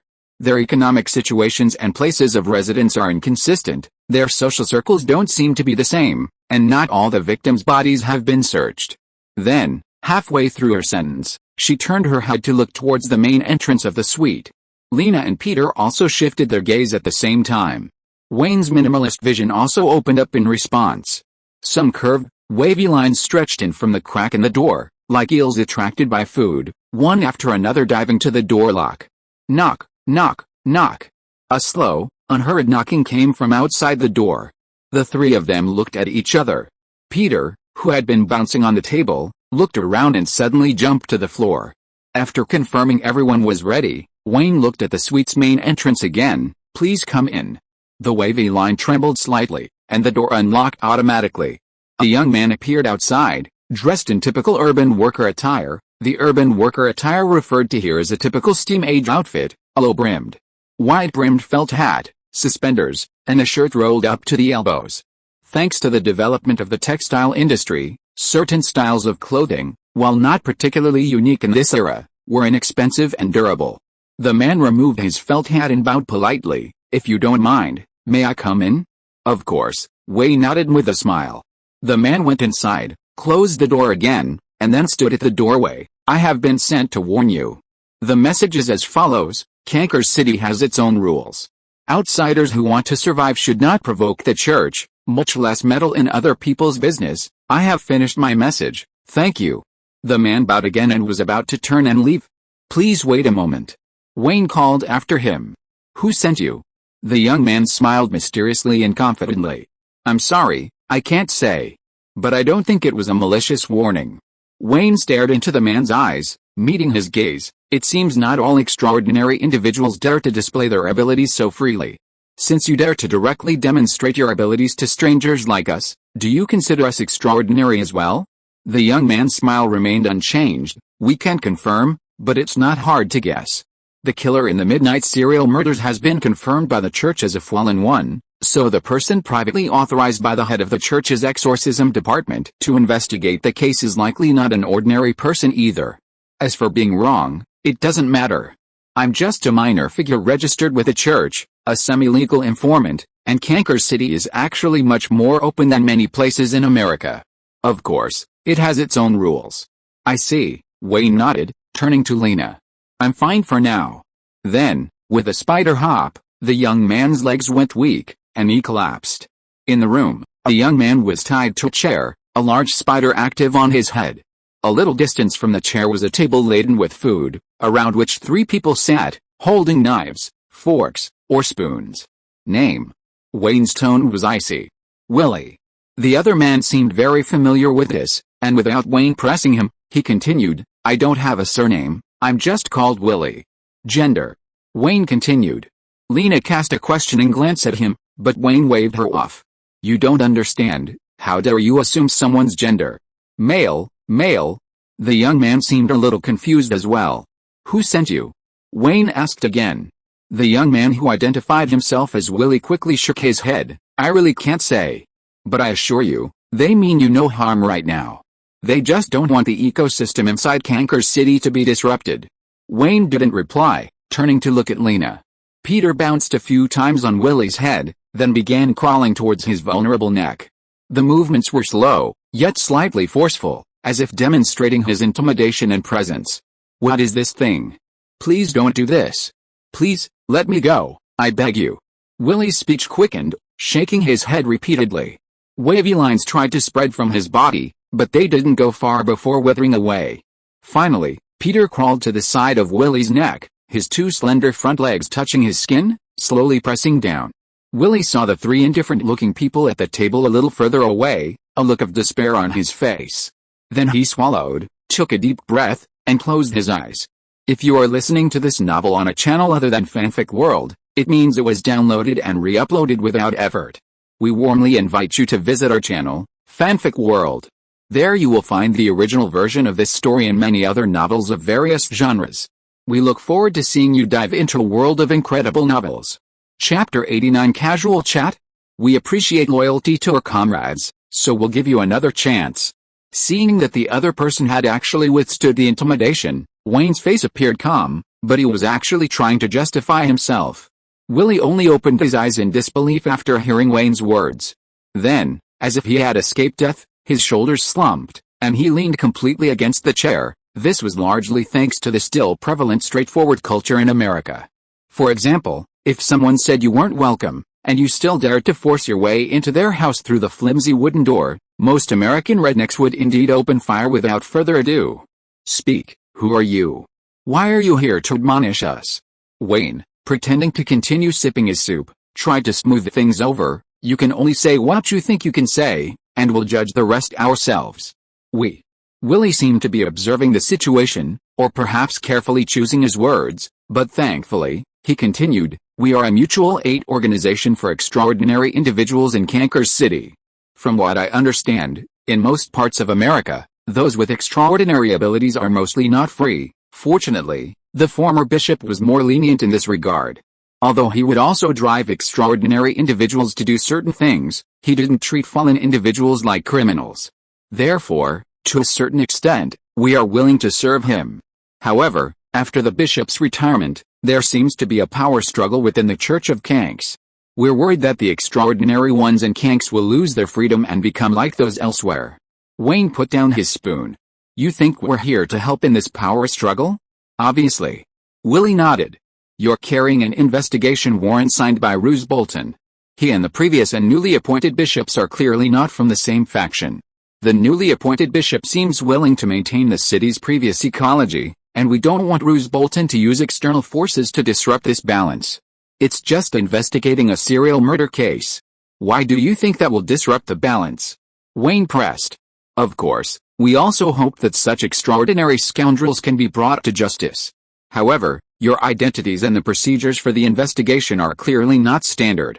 We are worried that you may be involved in more than just investigating the case, which is why we sent me to warn you. We have no intention of intimidating or attacking you. Wayne sighed. Don't worry, we are only interested in the case itself. If we can arrest a murderer, we will leave afterward. But please, do not interfere with our normal investigation. Willie remained silent, not daring to respond. The three of them exchanged glances and nodded. Peter moved away from behind Willie, while Parker went over and untied him. After the ropes were untied, Willie remained sitting there obediently, cautiously asking, "Can I leave now?" Wayne was about to nod when he heard a rumbling sound from Willie's stomach. Wayne thought for a moment, then pushed the extra cutlery, the servant's table where the waiter had originally prepared for Parker, towards Willie. "If you don't mind, have something to eat before you go." Willie initially seemed quite uncomfortable, but after realizing the others didn't seem to mind his offense, he quickly began wolfing down his food, tempted by the aroma. He held a slice of cheese in his left hand, taking several large bites like he was eating watermelon, then picked up his plate and drank some soup to help him swallow. Wayne really wasn't used to these foreigners' love of cheese. He felt most cheeses didn't suit his taste, especially when eaten plain.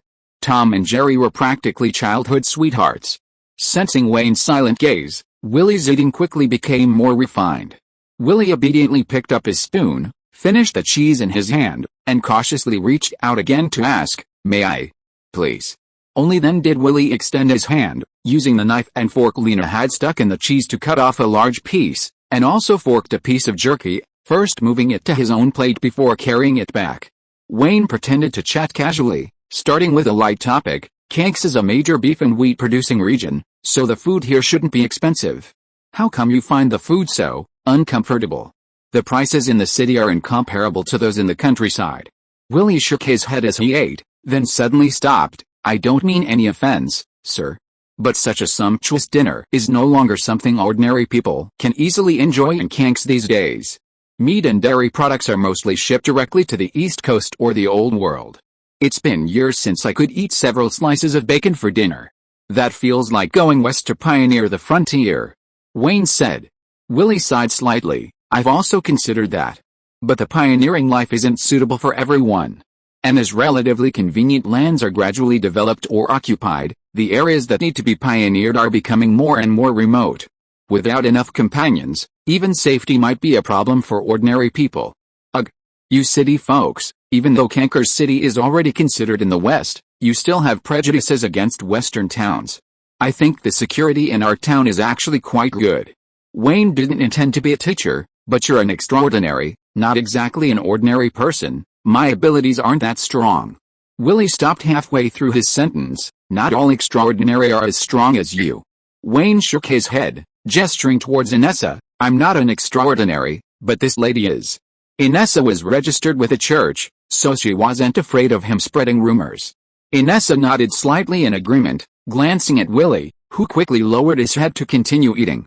It's funny, Willie seemed pretty confident when he first appeared, but after being easily defeated by Peter, he seemed to become hesitant and timid when facing his own kind. Whether he could win or not was another matter. He needed to think about using his gun first. "Kid." Wayne thought for a moment. "Willie, what do you usually do for a living?" "I currently work in a textile factory, but I recently saw that several plantations in Bethel are recruiting overseers, and I'm interested in applying. It's just that the distance seems a bit far, and because of my status, I'm hesitant to leave Kansas City." Several plantations. Oh right, Missouri was also a formal slave state. Chapter 90 The Hunter. The next day, the group first went to find the witness to the original case and confirmed the details again. The witness was one of the team members that Pastor Tywin had brought to Blackrock Town, so communication went smoothly.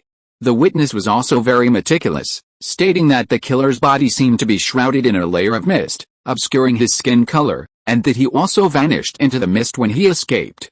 The fact that he could escape from professionals suggested that the killer's danger level had increased significantly. However, based solely on abilities, they couldn't determine the killer's domain. Conceptually, mist represents a condensed and amorphous form, making it more likely to belong to darkness or wisdom.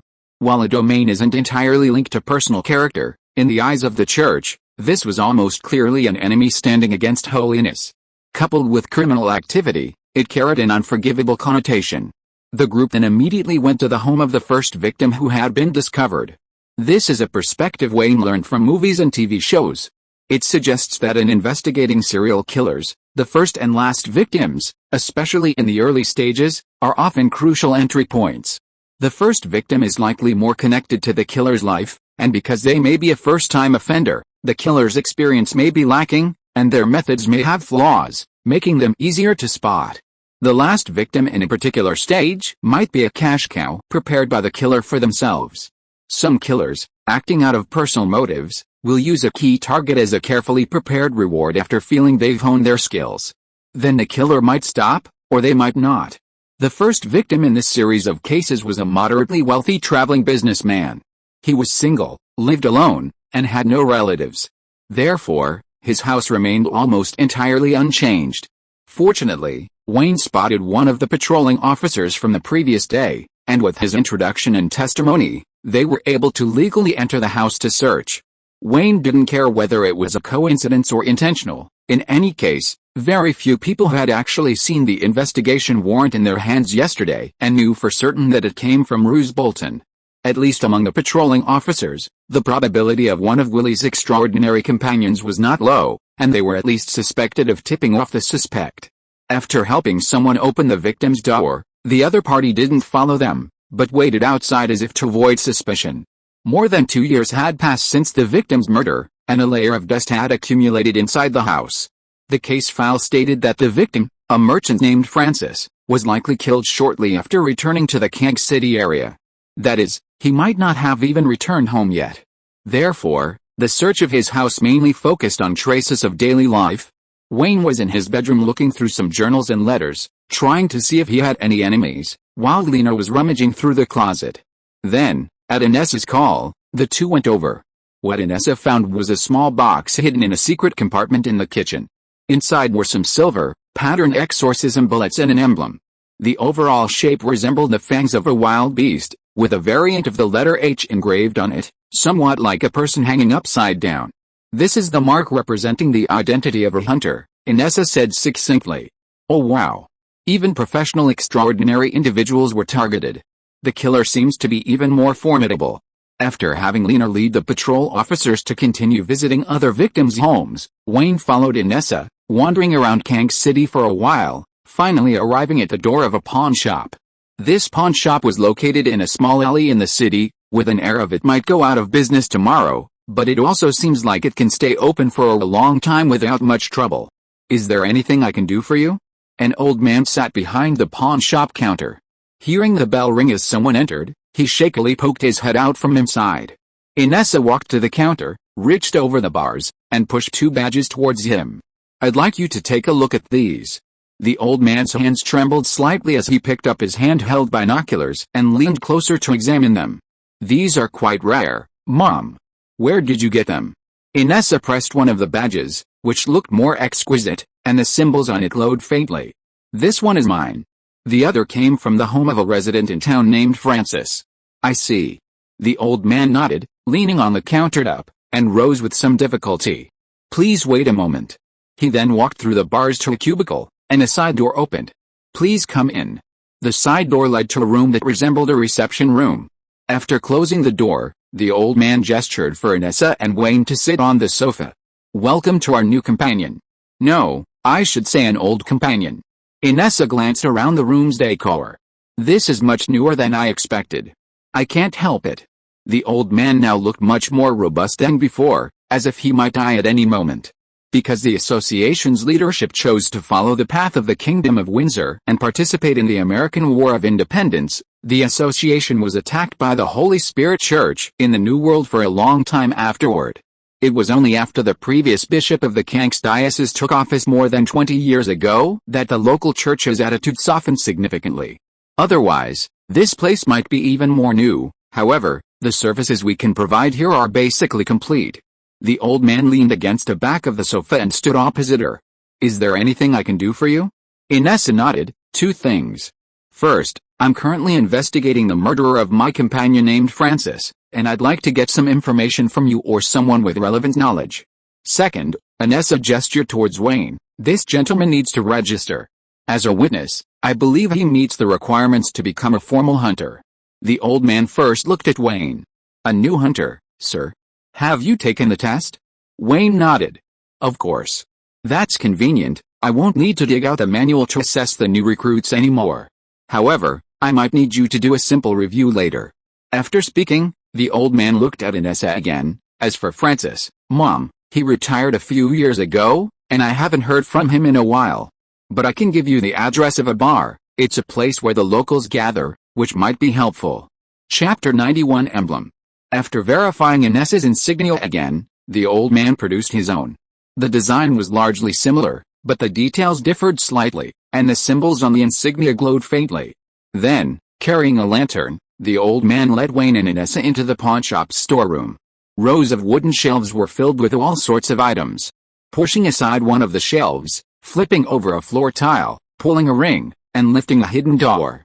"No, this doesn't look like a proper place either." The old man seemed to sense Wayne's confusion.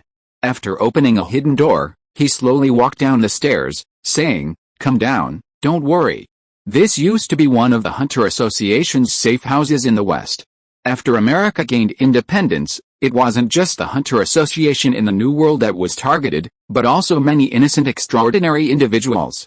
So thanks to them, although the local Hunter Association suffered a severe blow, it was never completely wiped out thanks to the self-rescue and mutual assistance of the extraordinary individuals. The two followed the old man down the stairs. Before long, Wayne saw the old man skip 2 steps before continuing down. Wayne didn't think much of it and followed suit. The old man spoke slowly, without pausing, but finally got to the point. Therefore, there are quite a few traps in this passage. If you come down alone, you need to be careful. Wayne nodded. The Hunter Association's test for novice hunters had stated at the beginning that it didn't pose much danger, yet 2 vials of poison were blatantly placed inside. If Inessa hadn't warned him beforehand, Wayne felt he might have already died twice over. So Wayne kept a close eye on the old man's steps, following his every step. This is mainly because the Hunter Association's entry and exit policies are relatively lenient, and they don't refuse entry to extraordinary individuals with multiple identities, making it easy for hostile elements to infiltrate and sabotage. Therefore, there are some precautions that aren't too dangerous, the old man continued. Descending to the end of the stairs, they found a relatively spacious area, and surprisingly, several people were guarding it. This was originally an abandoned wine cellar, which was later gradually renovated and put into use. The old man led Wayne and Inessa to a small room. The room wasn't big, and 3 sides were made of wooden shelves. Then he took out 2 vials of reagents from the shelves. Since there's a senior hunter leading and witnessing this, I won't do a thorough check on you. Here are 2 reagents. If there are no problems after you drink them, I will bind your insignia to you. Wayne hesitated slightly upon hearing that he had to drink something again. Damn, was he going to be given a life or death choice? Fortunately, Inessa nodded in approval, and the old man himself had drunk half of each of the 2 vials. After a moment's thought, Wayne took the vials as well. The first vial had a pungent, astringent taste. Wayne shuddered slightly. Strictly speaking, it wasn't even a taste. His mouth immediately felt dry, and his tongue seemed to shrink and wrinkle, like eating a raw persimmon. It made him want to drink water. However, it seemed similar to herbal tea, with a subtle sweet aftertaste, so it wasn't too unpleasant. The second vial was much better, almost like unsweetened soda water, the kind that seemed to bubble in the mouth. If the 2 vials were mixed and sugar added, it would probably be like horse urine at room temperature, or like a fine wine chilled. The old man observed Wayne's reaction for a while before finally nodding. The domain and rank seemed to be fine. Welcome to our ranks, a companion dedicated to combating out of control and evil extraordinary beings. If using reagents for testing was relatively scientific, then the binding of the emblem felt a bit mystical. A magic circle drawn on the blanket was covered with mysterious symbols. At the center of 2 concentric circles, a pattern that should have been a square was formed. Then, candles, essential oils, powders, herbs, and the like were placed on it. Wayne suppressed his urge to complain. Why is the symbol that seems to represent order a square? Even elementary school students know that parallelograms are unstable. You should at least add a diagonal for its structure to be stable.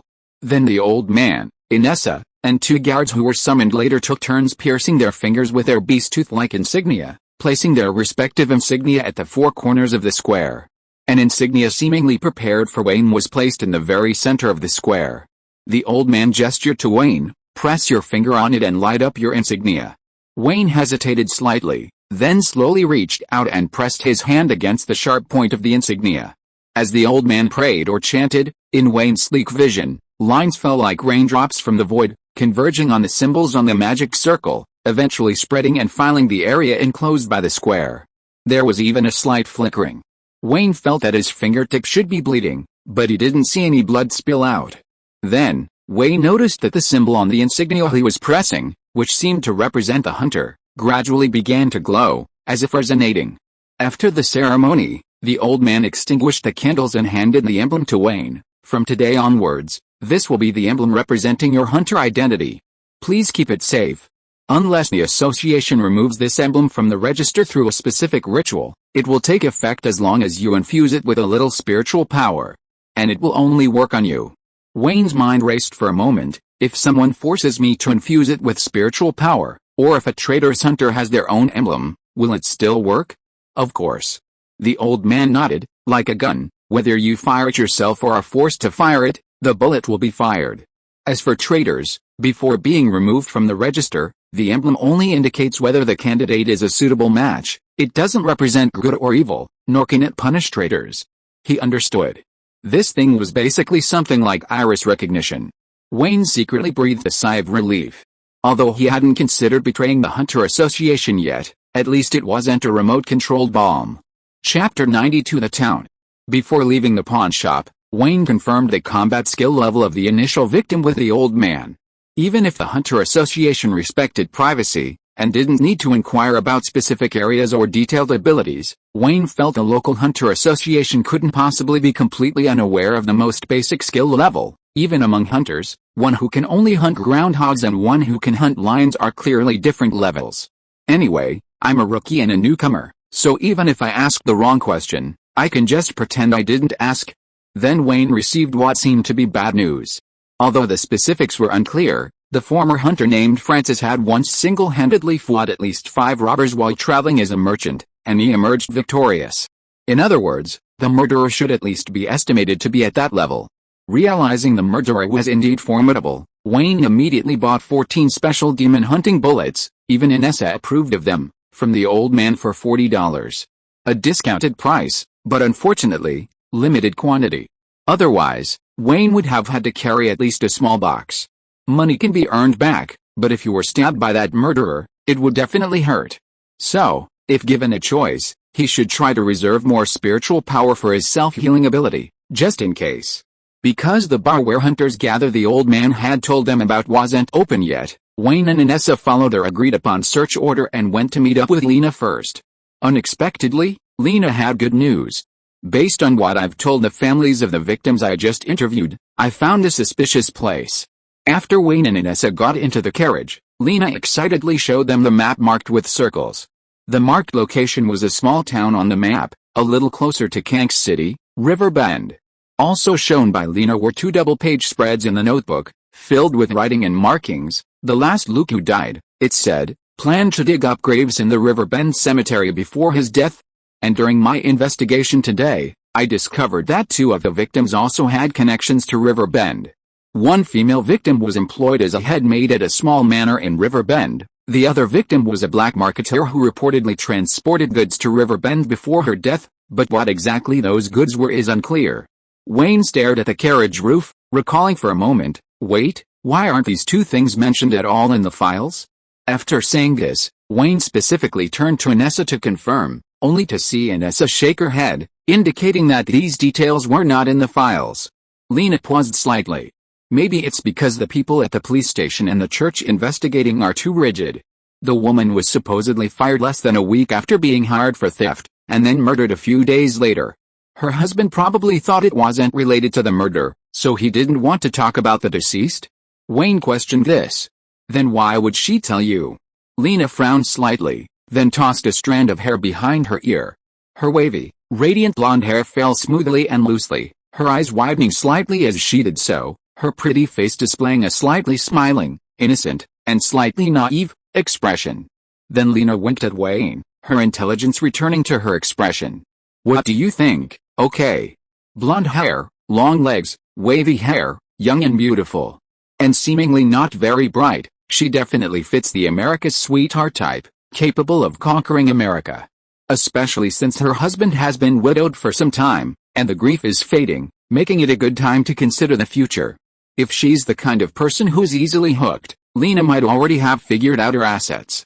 Wayne had no objections to this part of the content, so he pointed to the name of another victim in the notebook. What about this one? This black market dealer is a man? You managed to get a spouse? Lena rolled her eyes. Wake up. You were the one who told me earlier that the case file said this victim was single and unmarried. He lived with his sister's family. I asked about their family. Wayne blinked. So, you got his sister? Lena seemed a little exasperated by Wayne's connection, shrugging her shoulders. His sister actually dislikes me a bit and just wants me to leave quickly. But because her husband is very cooperative with the questioning, his sister is actually more proactive in providing information than her husband. Wayne silently gave a thumbs up, then his gaze, like Inessa's, shifted to the map. But if there's a problem in River Bend, why would the killer come all the way to Kank City to commit murder?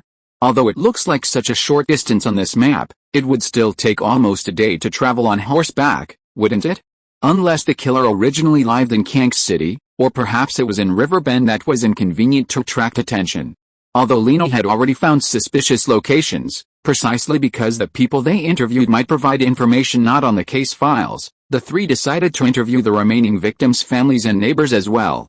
Then another victim appeared to be connected to Riverbend. She was a woman primarily providing adult experiences, a relatively free prostitute. The word appears as used because her companions didn't actually know her previous whereabouts, only that she had taken a job requiring a short trip out of town, and the client was reportedly quite generous. However, she didn't carry any luggage when she left, and was murdered the following night near the state border in Kansas City. The timeline: going there the first day, staying overnight in Riverbend, and returning the next day, does make sense. Lena felt a bit troubled. We can't just go there to investigate, can we? Although the towns surrounding the city aren't as big as your Blackrock Town, it might still be difficult to find them without knowing the specifics. Wayne also felt a bit uneasy. Not to mention the local thieves. Even in a small, unruly town, a few armed, enthusiastic townspeople could easily spring up a fight, even without dozens of villains. It would be difficult to handle. Not retaliating would be unfair, but if they did, their bounty might increase significantly, perhaps even matching Freddy Krueger's. Wayne thought for a moment. We just found a good place today, maybe we can find out something there. Let's go ask tonight. Can I go? Lena asked. Wayne and Inessa shook their heads simultaneously. Lena pouted, I'm going back to the hotel to sleep. I should have agreed to go to the circus with a widowed family member. They say there are lions jumping through hoops of fire. Wayne didn't think Lena would like someone who was easily fooled, but to invite someone out on the first meeting. That guy definitely had that American style. Chapter 93 Bar. That evening, Wayne and Inessa arrived outside the so-called Hunters Gathering Bar. It wasn't owned by the local Hunters Association, but was supposedly run by several hunters who had settled in the city. If Wayne hadn't been drinking recently, the bar's style would have made him think he'd traveled back to Prohibition era. Deep within a maze of alleyways, there was an inconspicuous hidden door. Knocking on it revealed two men who looked like black market dealers. They flashed slightly glowing badges, removed the chains blocking their path, and let them through, leading Wayne and Inessa down a passageway. Finally, they descended a staircase into a basement, which was a slightly larger space resembling a bar. It was about the size of a classroom, and there were only about a dozen customers scattered around. Wayne was now fairly familiar with pubs and bars, so the two sat down at the bar. Wayne pushed a $5 coin over. 2 whiskeys, keep the change. Whiskey wasn't actually expensive in the West. If you didn't specify a brand, you obviously wouldn't need that much just for the liquor. As a new customer, this was a way of showing respect, making an impression, or asking questions. So, after handing over the 2 glasses and pocketing the gold coins, the bartender didn't turn to leave. Instead, he stood across the bar and struck up a conversation with Wayne and his companion in a light-hearted tone. You two look like new faces. Have you just arrived in Kansas City? Wayne nodded. I'm just passing through. I heard there's a Riverbend nearby, and I was thinking of stopping by to check it out before I left. I wonder what it's like there? Riverbend? The bartender thought for a moment, seemingly unconcerned. A small place near Kansas City.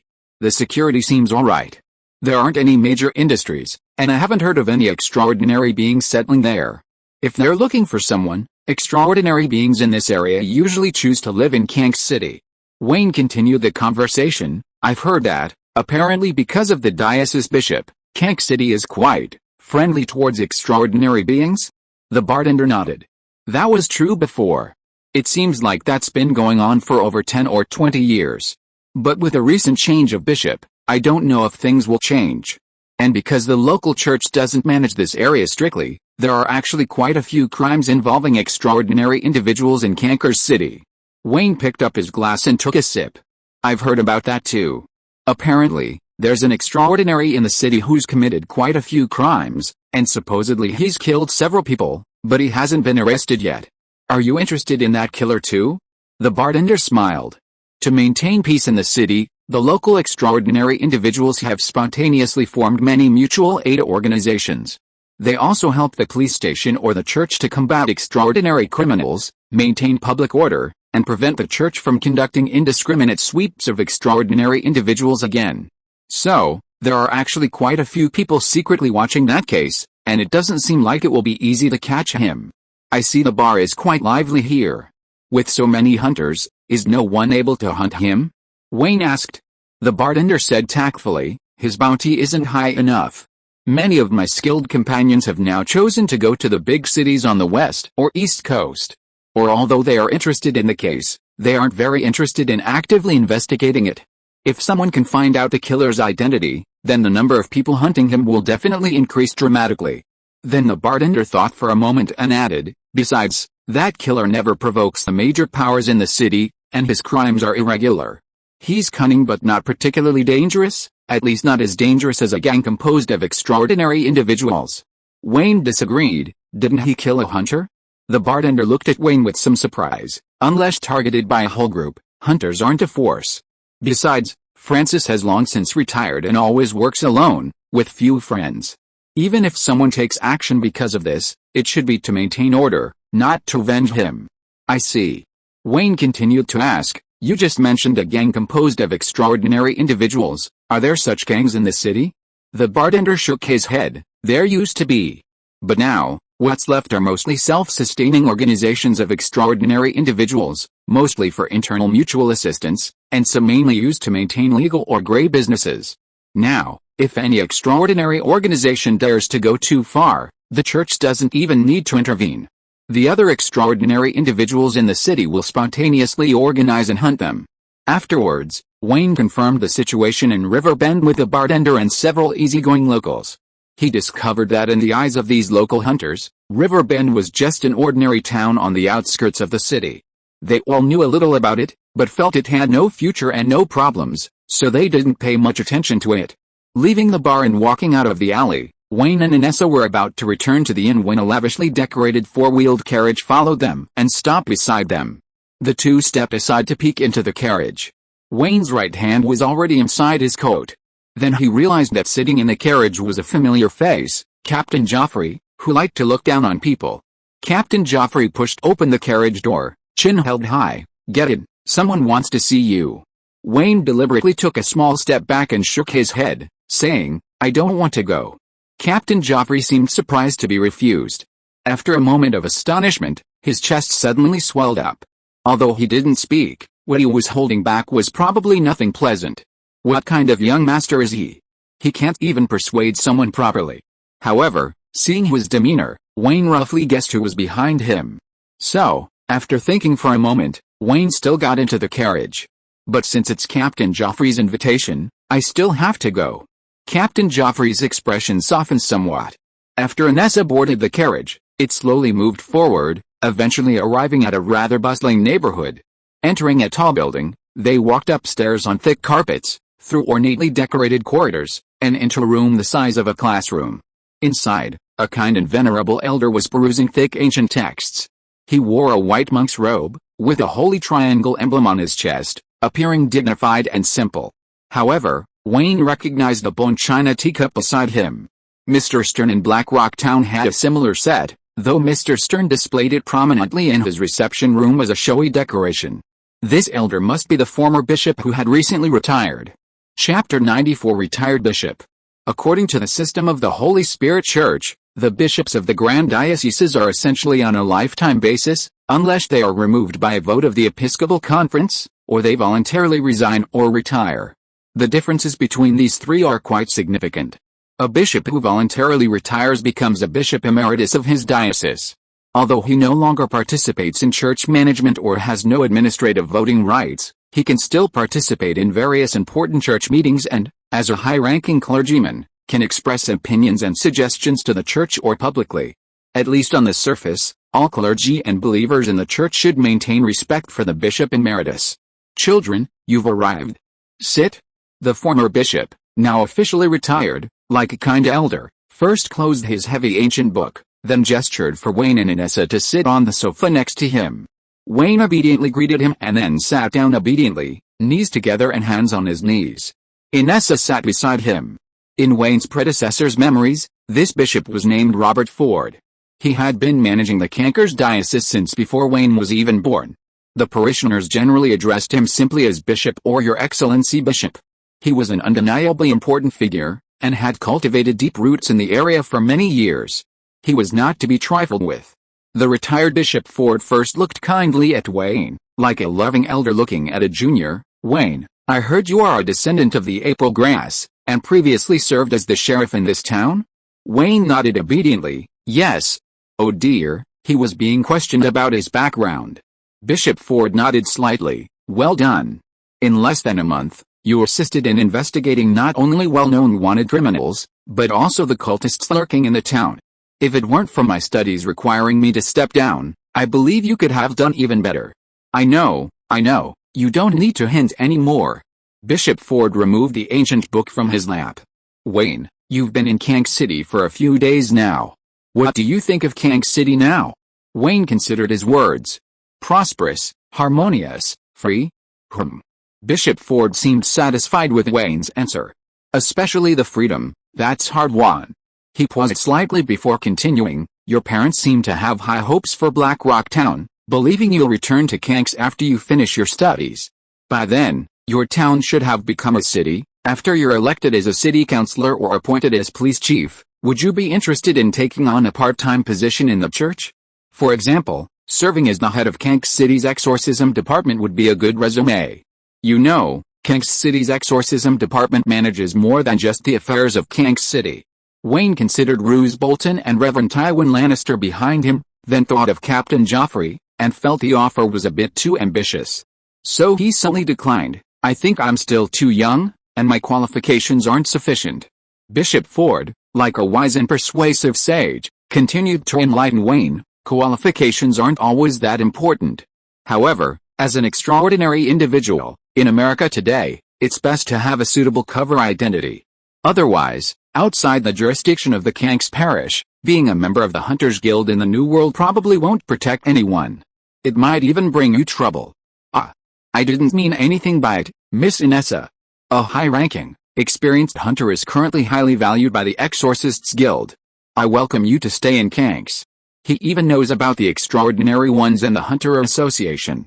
It seems I've really been thoroughly exposed. Well, the carriage was waiting outside the bar earlier. It's not surprising that a powerful figure like Bishop Ford, who has held power for many years, knows some of the city's hidden locations and can guess some things. Wayne adopted a conciliatory attitude. Indeed, I didn't consider things thoroughly enough. So what should I do, Your Excellency? Wayne spoke respectfully while secretly observing the terrain. Such a powerful figure wouldn't resort to smashing a cup as a signal just because things didn't go well, would he? And could a bishop of the church also be a powerful extraordinary one? If a fight breaks out, should I immediately surrender to avoid being beaten even worse, or should I draw my gun and capture the leader first? You must understand, child. Bishop Ford waved his hand slightly. That's the wrong question. I don't need you to do anything. As you've probably heard, I'm someone who's willing to coexist peacefully with extraordinary individuals. You don't have to do anything, and I can arrange a safe identity for you that's recognized by the church, at least enough for you to complete your studies. As for anything else, you're still young, you can consider it later. Wayne nodded, seemingly understanding, then asked another question. Your Excellency, I've been thinking about something lately. After Kansas officially becomes a state, would it be a better option to model the new state laws after neighboring Missouri? Oh, Bishop Ford's gaze seemed to contain a hint of approval. That seems like a good question, perhaps worth our serious consideration. I knew it, this old fox wouldn't even make empty promises. He wasn't trying to win me over, but rather the public opinion behind the elected officials. After leaving the building in the carriage, the driver didn't even ask Wayne and the others for their accommodations, simply taking them directly to the hotel entrance. Back in the suite, the three of them exchanged ideas using pen and paper for a while, then Lena jumped up on the sofa. How could this person be like this? He gets involved in other people's investigations too. Speaking of which, this case actually started when he was in office. Sigh. Lena was pushed onto the sofa by Wayne and Inessa. Wayne couldn't directly touch her, so he used a cushion from the sofa to cover her mouth. That Archbishop Ford had so quietly dug up his background so clearly, it wasn't impossible that he might arrange for some extraordinary person with strange abilities to eavesdrop. Lena obediently raised her hands in surrender, broke free, first throwing the cushion at Wayne's face, then grabbing a pen and drawing several exclamation marks in her notebook. However, this case had reached a bottleneck. Originally, he wanted to bring Inessa along to form a team and go to the East Coast, But Archbishop Ford had used a carrot-and-stick approach, practically blatantly threatening him. Now Wayne felt he might become an illegal immigrant. He hesitated, wondering whether to go to Roose Bolton to explain the situation, or how to explain it, before taking a shower and going to bed. To Wayne's surprise, before dawn the next day, there was a knock on the suite's front door. He opened the door to find Roose Bolton standing outside. Just how many people in Kank City know we live here? Chapter 95 Shelter. Several people in special uniforms remained in the corridor, while others went into the suite and dispersed around the living room. Two of them carried lit candlesticks.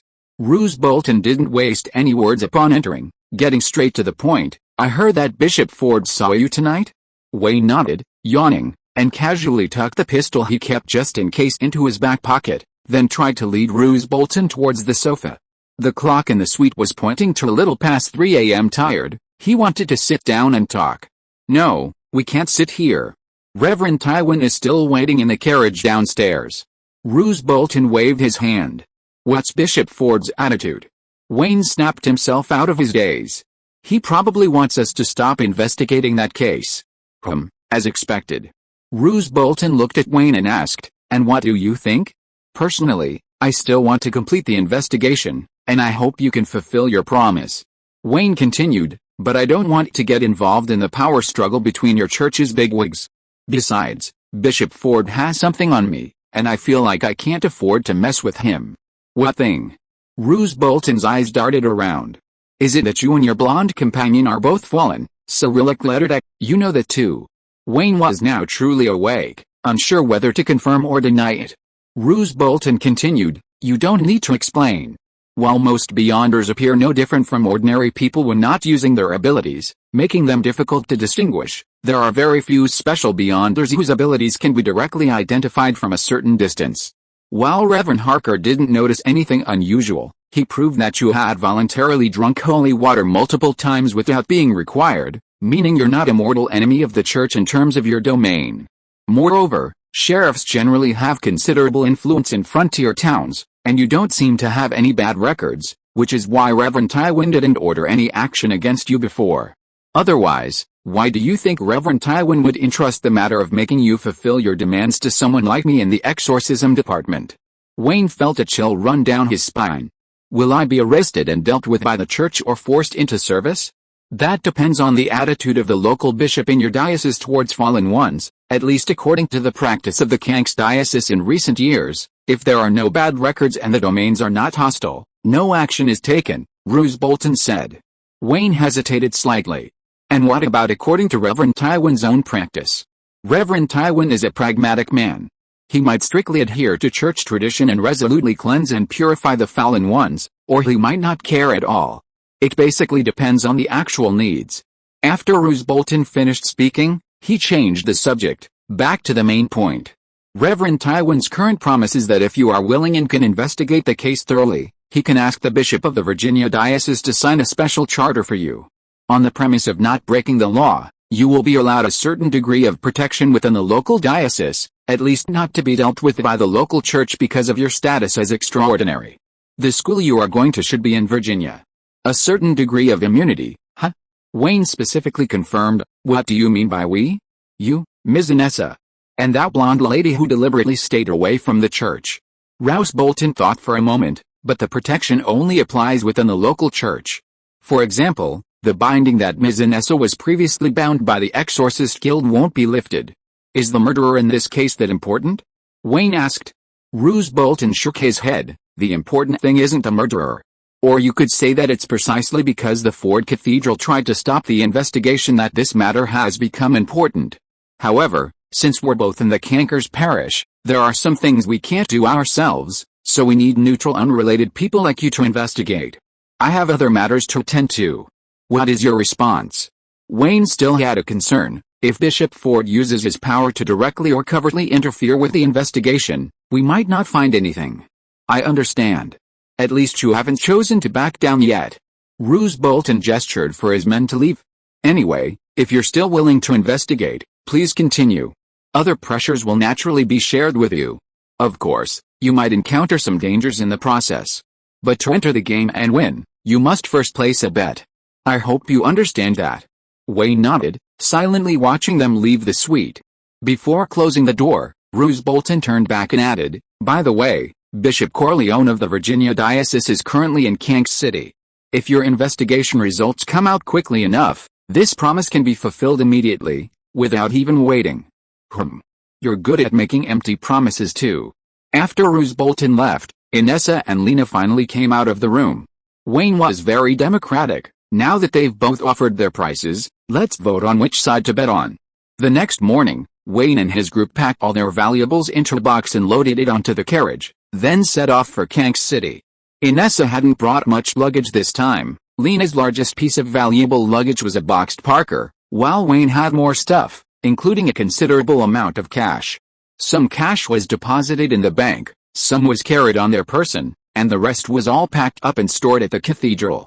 Roose Bolton was somewhat amused and exasperated. "While I appreciate your choice, isn't it a bit much to specifically leave all this luggage with me?" Wayne, however, said it wasn't an exaggeration. "Now it feels like everyone in Kansas City knows we're staying at that hotel. If our belongings get stolen while we're out investigating, that would be a huge loss. Anyway, the stuff is with you now. If it gets lost, we'll ask you for compensation." Before leaving, they even managed to get a few bottles of holy water from some familiar church members. Then, the group set off lightly towards River Bend. Wayne and his group's reason for continuing the investigation was simple. Both were offering promises, but Pastor Tywin's promised charter for 3 people, making a bigger promise. In terms of credibility, they had already cooperated once before and seemed reliable. Even disregarding subjective biases and sides, the potential profits were higher. If you are listening to this novel on a channel other than Fanfic World, it means it was downloaded and re-uploaded without effort. We warmly invite you to visit our channel, Fanfic World. There you will find the original version of this story and many other novels of various genres. We look forward to seeing you dive into a world of incredible novels. Chapter 96 Cemetery. To avoid arriving in town in the middle of the night, the group deliberately slowed their pace, even spending the night by a small river. The next morning, they leisurely arrived at the outskirts of River Bend. Although both were western towns, River Bend was quite different from Blackrock, where Wayne had grown up. Blackrock was a completely new frontier town, deeply embedded in the wilderness. During the westward expansion, these towns served as destination or final stop for some pioneers at certain stages, and later as service areas and transfer stations for others continuing their journey. They were places people planned to reach or stop briefly at, like the trunk of a growing tree. River Bend, on the other hand, was a town that developed and expanded from a city like Kansas. For example, when the city was already taking shape but not yet very large, some of the newer pioneers would work on farms during the day and return to the city at night for living and leisure. As the nearby land is largely developed, any new land developed in the surrounding areas becomes increasingly distant from the city. This forces some people to extend their return to the city cycles, from daily trips to visits every few days, weeks, or even longer. New settlements thus gradually form around the city, eventually becoming new towns. However, because of their more advantageous geographical location and earlier development of the city nearby, these derivative towns are often inherently disadvantaged from the start, like twigs extending from a tree trunk.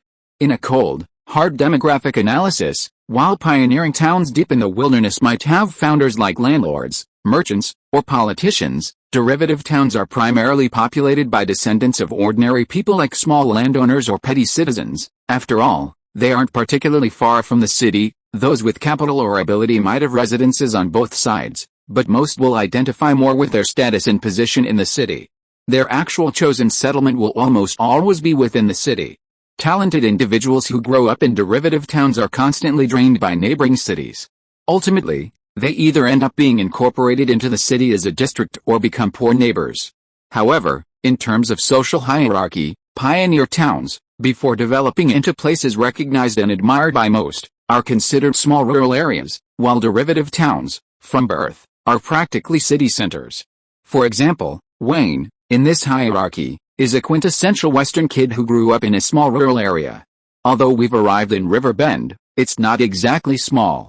Where should we start our investigation? Lena, holding binoculars, looked around on a small hill. River Bend, however small, is still a town. Besides the cemetery, the only other specific locations we know of are a so-called small manor. Look for places that look like that, Wayne said, drinking holy water to aid digestion. Compared to those extraordinary materials that can be directly absorbed and transformed into spiritual power, the stuff absorbed from the tribespeople of Tecumseh is truly difficult to digest. Wayne has been drinking holy water 3 times a day, morning, noon, and night, and he's probably only digested about half of it so far. And the increase in his mana bar is barely noticeable. It's clear that there was a reason why Inessa specifically emphasized to him that absorbing it might be harmful rather than beneficial. The cemetery is easy to find, it's probably over there.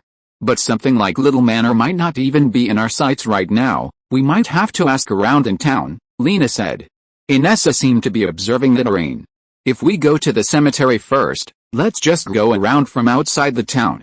We don't know what the situation is like here.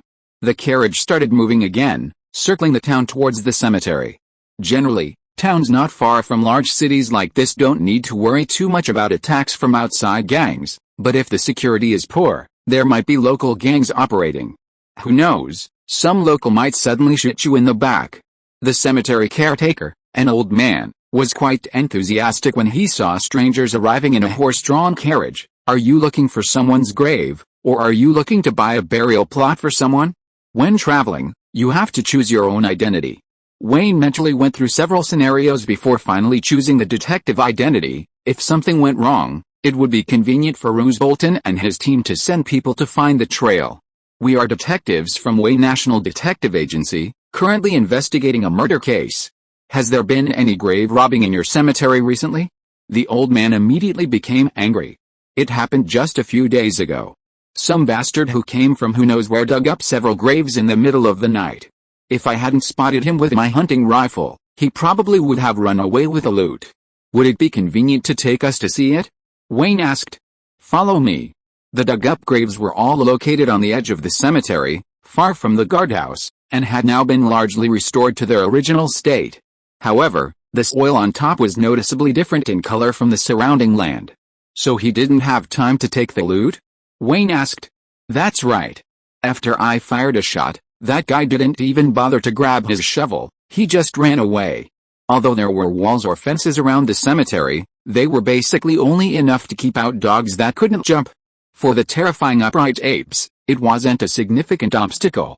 The old man thought for a moment and added, most of the stuff probably wasn't taken by him. But I don't know exactly what's buried in the graves. Maybe there were some small but valuable items like pocket watches or pendants that he'd stuffed into his pocket beforehand. Wayne looked around. This cemetery looked like an ordinary small-town cemetery. Judging from the location, the tombstones, and the epitaphs on the dug-up graves, the people buried there didn't seem to be wealthy or powerful, at least the graves of Wayne's parents, several participants in the founding of Blackrock Town, and large landowners have a separate area in the cemetery next to the Blackrock Town church, with tombstones of a material and craftsmanship clearly different from ordinary graves. If Wayne had the choice, he would definitely dig up those first. If the grave robber was indeed Luke, then his choice to dig up graves in this area was mainly for ease of escape. Based on the assumption that the value of the burial goods might not be very high, and the thief only got a small amount of burial goods at most. The amount he could get would probably be less than the face value of the few counterfeit bills he used in the casino. Wayne thought for a moment, looking out in the direction indicated by the cemetery guard. So, he escaped in this direction? Chapter 97 The Manor. After confirming that only one grave-digging incident had occurred in the cemetery recently, the group left and followed the direction the gravedigger had fled. Unfortunately, they found no further clues even after reaching the riverbank. Riverbend, as the name suggests, is a town built on a river bend.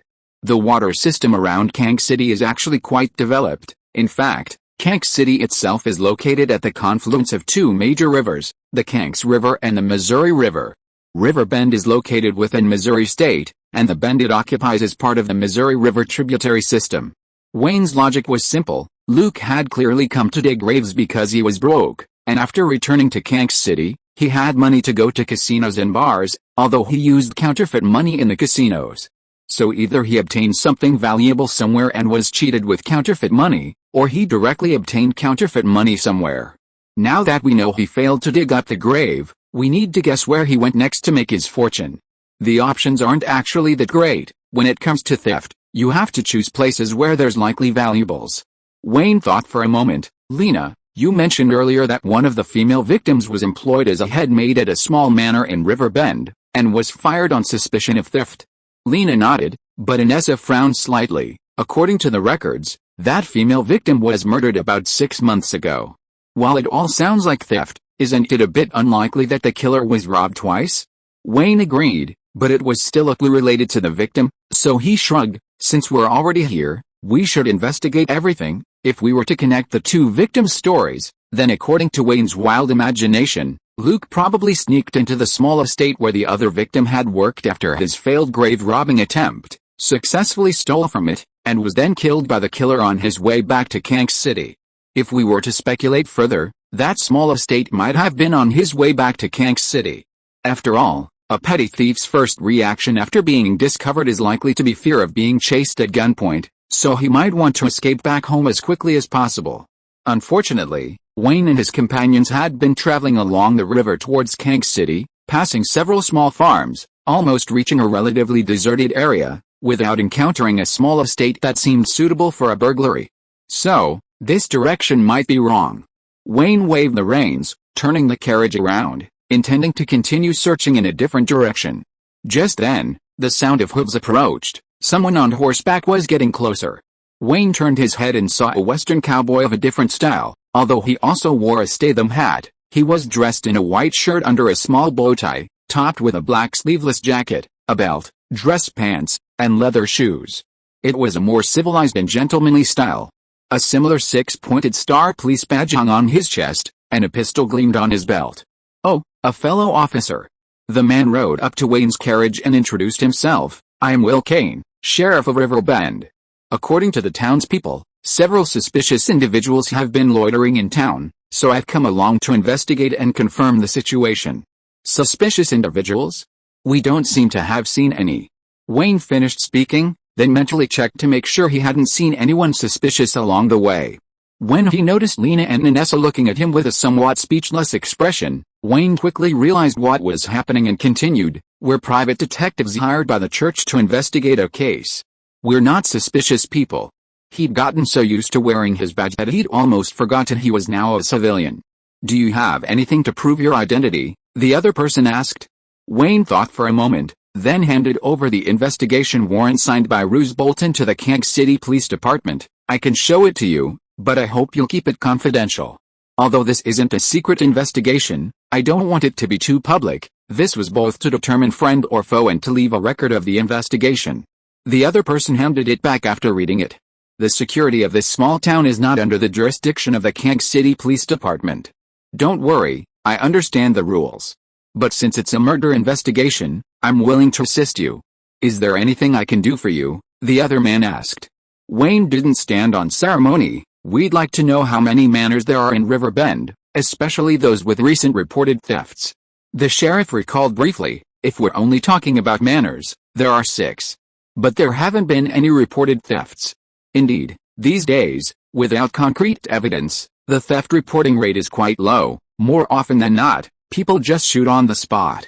So Wayne and his two companions exchanged glances, then turned to the sheriff, a smile on their faces. "Would you mind showing us around?" With a local sheriff leading the way, many things became much simpler.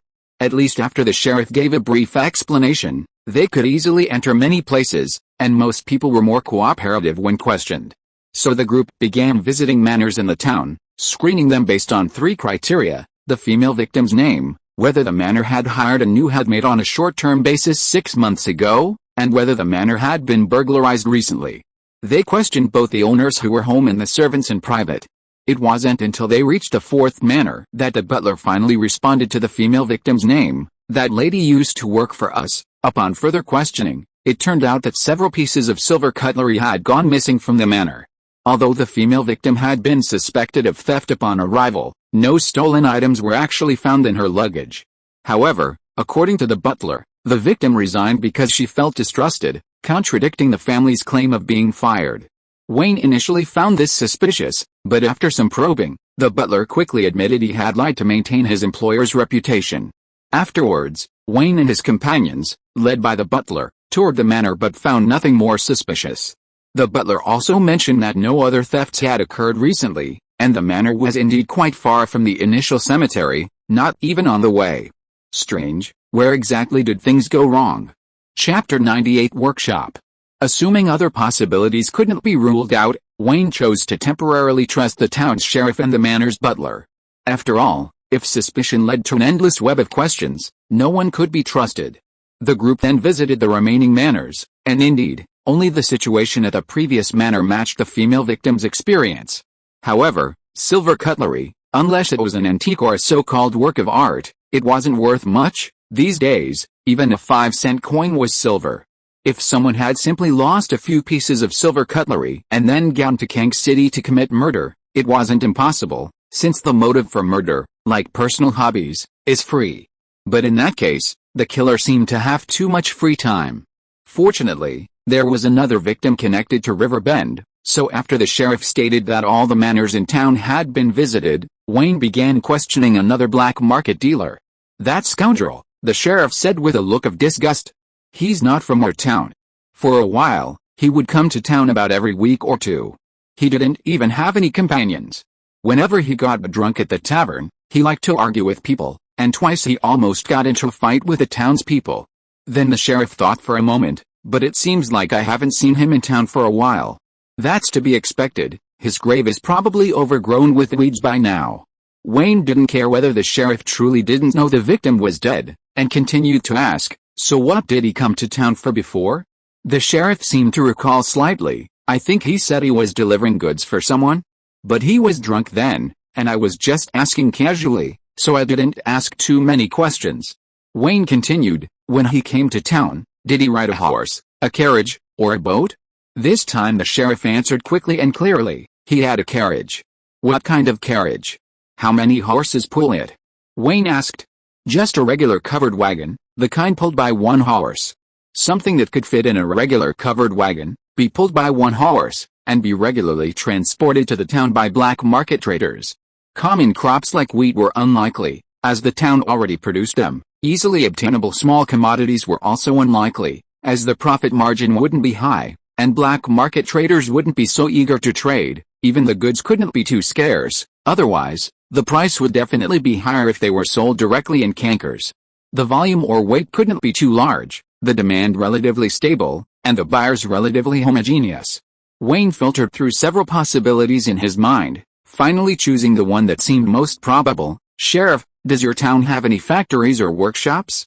Blacksmith shops, tanneries, and the like too?" After leaving the manor, the group continued their investigations. In America, typical small towns often have either large-scale or virtually no primary industries or handicrafts. The former is due to geographical advantages or the relocation of industries from surrounding cities, while the latter is due to urban suppression of development.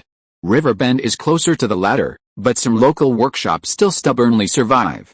As the sun gradually set, Wayne and his companions returned to the town with the sheriff, politely declining his invitation to visit. They planned to have some free time. Due to the relatively small number of outsiders, there were only 2 restaurants, both quiet and deserted. The food was average, but the portions and prices were reasonable. That evening, Wayne and Lena scouted the tavern for a while, and what they learned largely matched what the sheriff had said. Afterward, the carriage moved a little further away from the town's residential area and found a relatively good spot to spend the night. The next morning, after tidying up by the river, the group returned to town, ate something, and met with the sheriff again before continuing their investigations. After wandering around asking questions for most of the day without finding anything, Wayne finally noticed something interesting in the afternoon: a dyeing workshop run by a town councilor. They said they bought fabric cheaply from textile mills in cankers and then produced curtains, sheets, and the like. Outsiders weren't prohibited from approaching. The people inside chatted and laughed with the sheriff and cooperated with Wayne and his group's inquiries and tours, even showing them the production workshop. Only one large warehouse was mentioned as involving trade secrets, and the workshop manager politely prevented them from getting close. Wayne and his group pretended not to mind, briefly looked at the finished products, chatted for a while, and then left, continuing their investigation with the sheriff. It wasn't until after they had eaten and it was getting dark that they quietly slipped back. For convenient wastewater disposal, dyeing and leather factories or workshops are usually located not far from the river, and this one was no exception. Wayne had noticed this place because he saw its drainage outlet. Why would there be oily dye residue at the sewage outlet of a cloth dyeing workshop? And the amount seemed excessive. Wayne was initially only slightly suspicious, but after seeing the people inside seemingly chatting amicably with the sheriff, he didn't dare ask. A town councilor and a sheriff, what if they were in cahoots? Inessa and Lena also thought this place was relatively secluded, a good little hideout. So, after a brief discussion, they quietly began their investigation. If it was a misunderstanding, they would pretend nothing was wrong or apologize later. They hid the carriage in a grove of trees slightly off the road, with Inessa staying outside to provide backup, while Wayne and Lena found a secluded spot and scaled the wall to enter. Because it was currently only suspicion, Wayne was even more cautious this time. After all, if it was a hideout for bad guys, as long as it was handled properly, even if they were discovered, it wouldn't hinder their infiltration.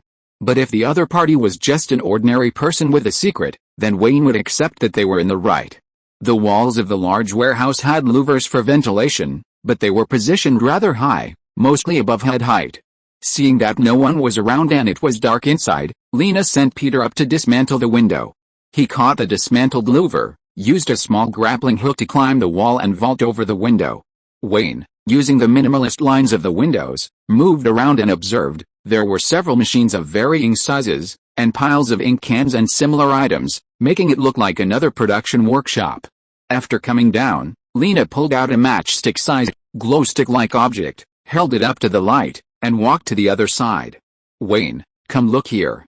Lena's hushed voice quickly reached him. Wayne went over and saw Lena at a table, picking up a sheet of paper from a stack of larger sheets. Under the fluorescent light, one side of the paper was neatly printed with rows and columns of patterns resembling banknotes, while the other side was blank. Chapter 99 is important.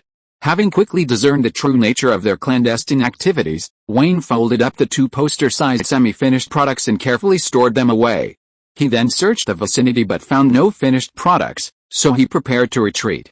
Counterfeiting currency can be a small-scale operation, ranging from minor to major.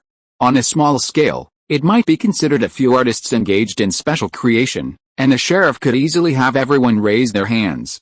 However, on a large scale, like the one before him, with dozens of people in a workshop and semi-finished products this large, thicker than a paperback copy of the Bible standing upright, if the criminals knew their hideout had been discovered, they would likely fight to the death. Furthermore, there's a somewhat awkward situation. While counterfeiting currency or counterfeiting securities is undeniably a criminal offense in the United States, a closer examination reveals that it's unclear which department should be responsible for such cases. The federal agencies Wayne was familiar with from his previous life, such as the Secret Service, which should be in charge of counterfeiting, and the FBI, which seems to handle everything but is mainly featured in movie openings, haven't yet been established in the United States. The existing law enforcement agencies, such as state police departments, city police departments, and town sheriffs, while possessing the authority to prosecute criminals within their respective jurisdictions, can only operate according to local laws and conventions. For example, some state laws might not even include counterfeiting as a crime. But there's no need to rush into such profound questions right now. This isn't exactly Wayne's territory, and they've only taken on a murder investigation job anyway. Investigating, gathering evidence, and reporting back, that should be enough. As for raiding the criminal's hideout and compiling all the evidence, that'll cost a different price. He easily returned to the small window where he'd entered the large warehouse, used the grappling hook, climbed the wall, and jumped out. As soon as Wayne landed, he saw someone pointing a lever-action rifle at him a short distance ahead. A sturdy Rottweiler stood at his feet, baring its teeth but remaining silent. Annoying. Why would anyone keep such a quiet, fierce dog as a guard? Don't move. At the same time, a hard object pressed against Wayne's lower back, the voice coming from behind. Another pincer attack.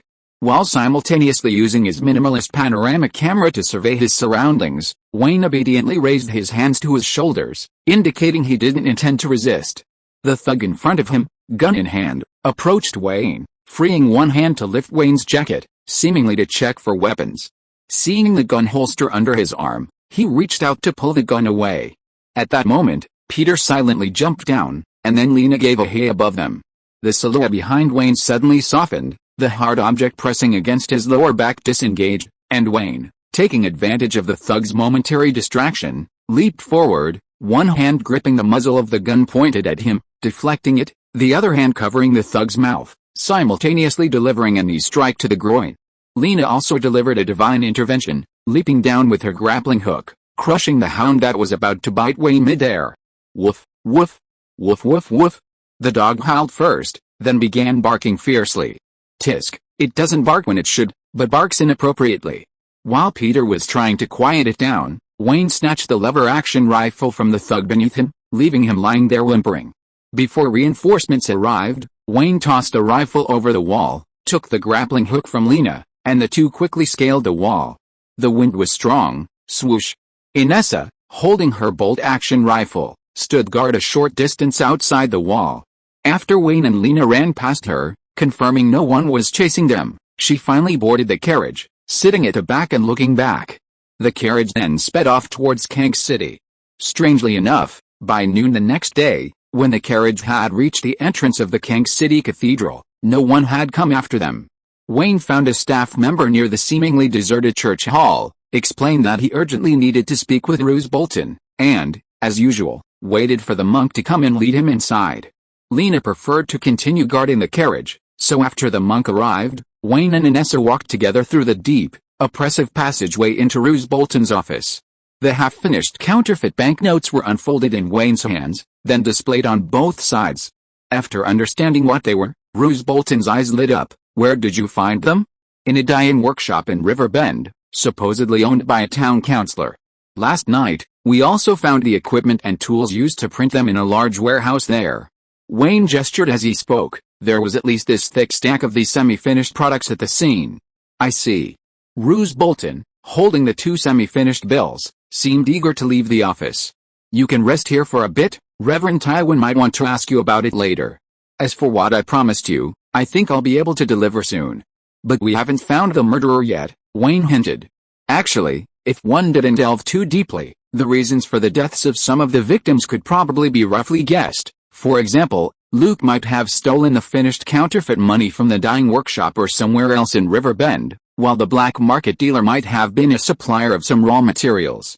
But to close the case based solely on such a statement seemed too hasty, even to a small-town sheriff who could be relatively casual in his investigations. Roose Bolton looked into Wayne's eyes. Don't worry. Perhaps from the beginning, the killer responsible for the murder wasn't important. He then waved the half-finished counterfeit money in his hand. The big shots only care about the result. I think this result is probably enough. After sipping the spicy red tea that had been served, Wayne tried to secretly open his minimalist visual field. As soon as his eyes opened, the candlelight that almost completely illuminated the office flickered, and interference patterns appeared on the lines in his vision, causing the outlines to ripple chaotically. Wayne quickly stopped his suicidal act. Roose Bolton then hurried back, seemingly taking something from a drawer under his large desk. Your investigation results have been confirmed. However, I'm in a hurry to leave now, and it might take a couple of days to get the document for you. But I'll do it as soon as possible.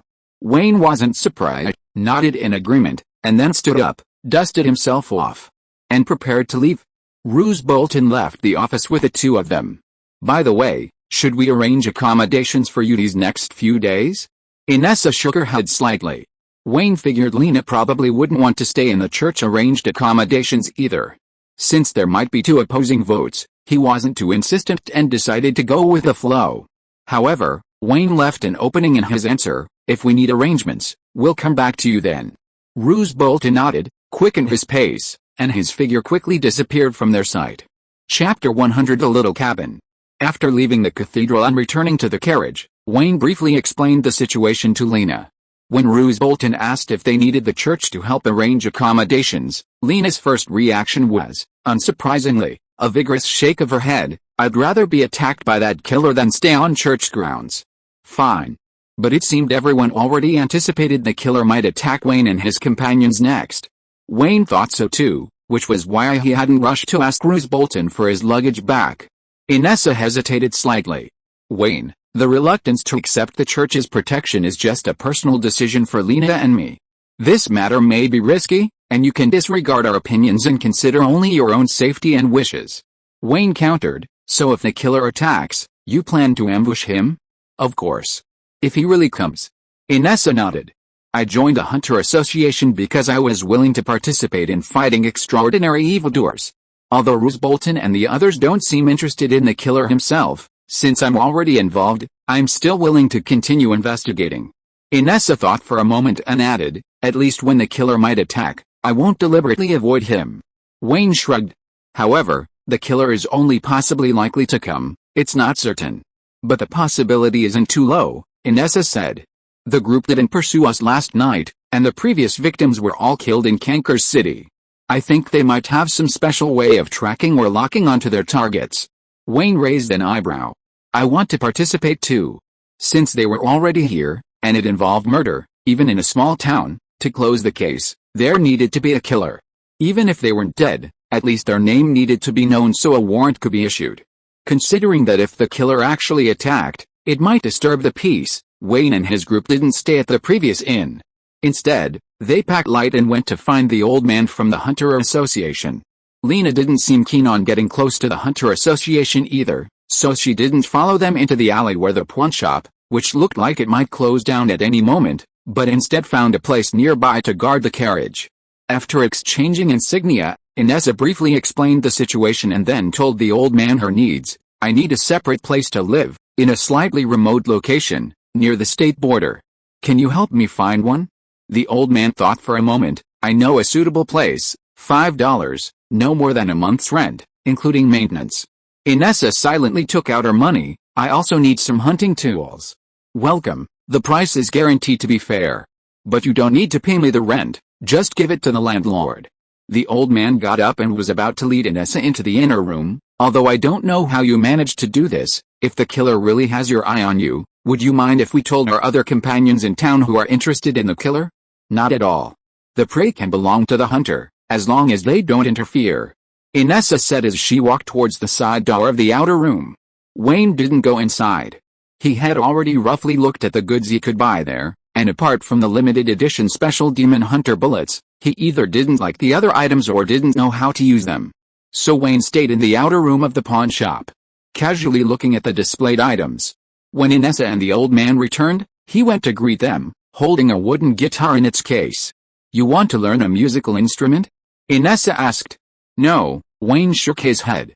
Don't you think this box, if modified slightly inside, would be perfect for storing your bolt-action rifle? That way, you could carry it around the city. Inessa seemed tempted, turning to the old man. How much is this? It's a guitar used by a famous street musician, $20. The old man paused. But if you just want the box, I can give it to you for free. So when Wayne and the others left, Inessa, in a blue dress, carrying the guitar case, and wearing a wide-brimmed cowboy hat, a gift from the old man, who said it looked good, felt she only needed a tragic story to debut as a talent show contestant. Carrying the keys, they headed to the place the old man had mentioned, which turned out to be a relatively secluded little cabin. Opening the door, they were surprised to find someone inside. It was someone they knew. Willie, whom they had met once before, was sitting at the dining table in the living room, eating whole wheat bread dipped in soup, the kind of bread made with whole wheat flour that hadn't had the bran and germ removed, brown and not sweet. It was better than the legendary black bread of the old world, deliberately mixed with sawdust and bran. At least it was passable food, but as a staple, it wasn't much better. Willie paused slightly, then noticed Wayne and the others had used a key to open the door. He quickly stood up, his tone slightly embarrassed. Were you introduced to this house? According to the rules, it's $5 a month, no extra maintenance fees. Wayne was a little surprised. This is your house? Yes, Willie nodded. I usually live here. You rent out your house for people to fight in? Wayne was astonished. I don't have anything valuable here, and repairs just require physical effort. Willie seemed even more embarrassed, scratching his head, and although my abilities aren't strong, I still yearn for the world of extraordinary beings, so there are some things I'm actually willing to participate in and cooperate with. That way I can learn more about the extraordinary world. Like, showing off his abilities to strangers to warn them? It might be dangerous, Wayne sighed softly. Willie nodded repeatedly. I know, that's why I don't dare get involved in anything too dangerous. I'll mainly just cooperate. And I can earn some money on the side. Then, he glanced at the food he'd only eaten a little of. Should I leave now? For your safety, you'd better get away from us as soon as possible and find a safe place to stay for the next few days. Wayne thought for a moment, but if you want to take it or finish it, that's fine with you. Willie took the money Inessa handed him, but ultimately chose to continue eating. While eating, he couldn't help but cautiously ask again, although I might not be of much help, is there anything I can do for you? I'd be happy to assist. End of this chapter. Thank you so much for reading until the end. Don't forget to give it a like. Looking for more exclusive content and immediate access? Subscribe to our Patreon. Remember, every like, subscription or donation encourages us to continue. Thank you all. See you in the next video.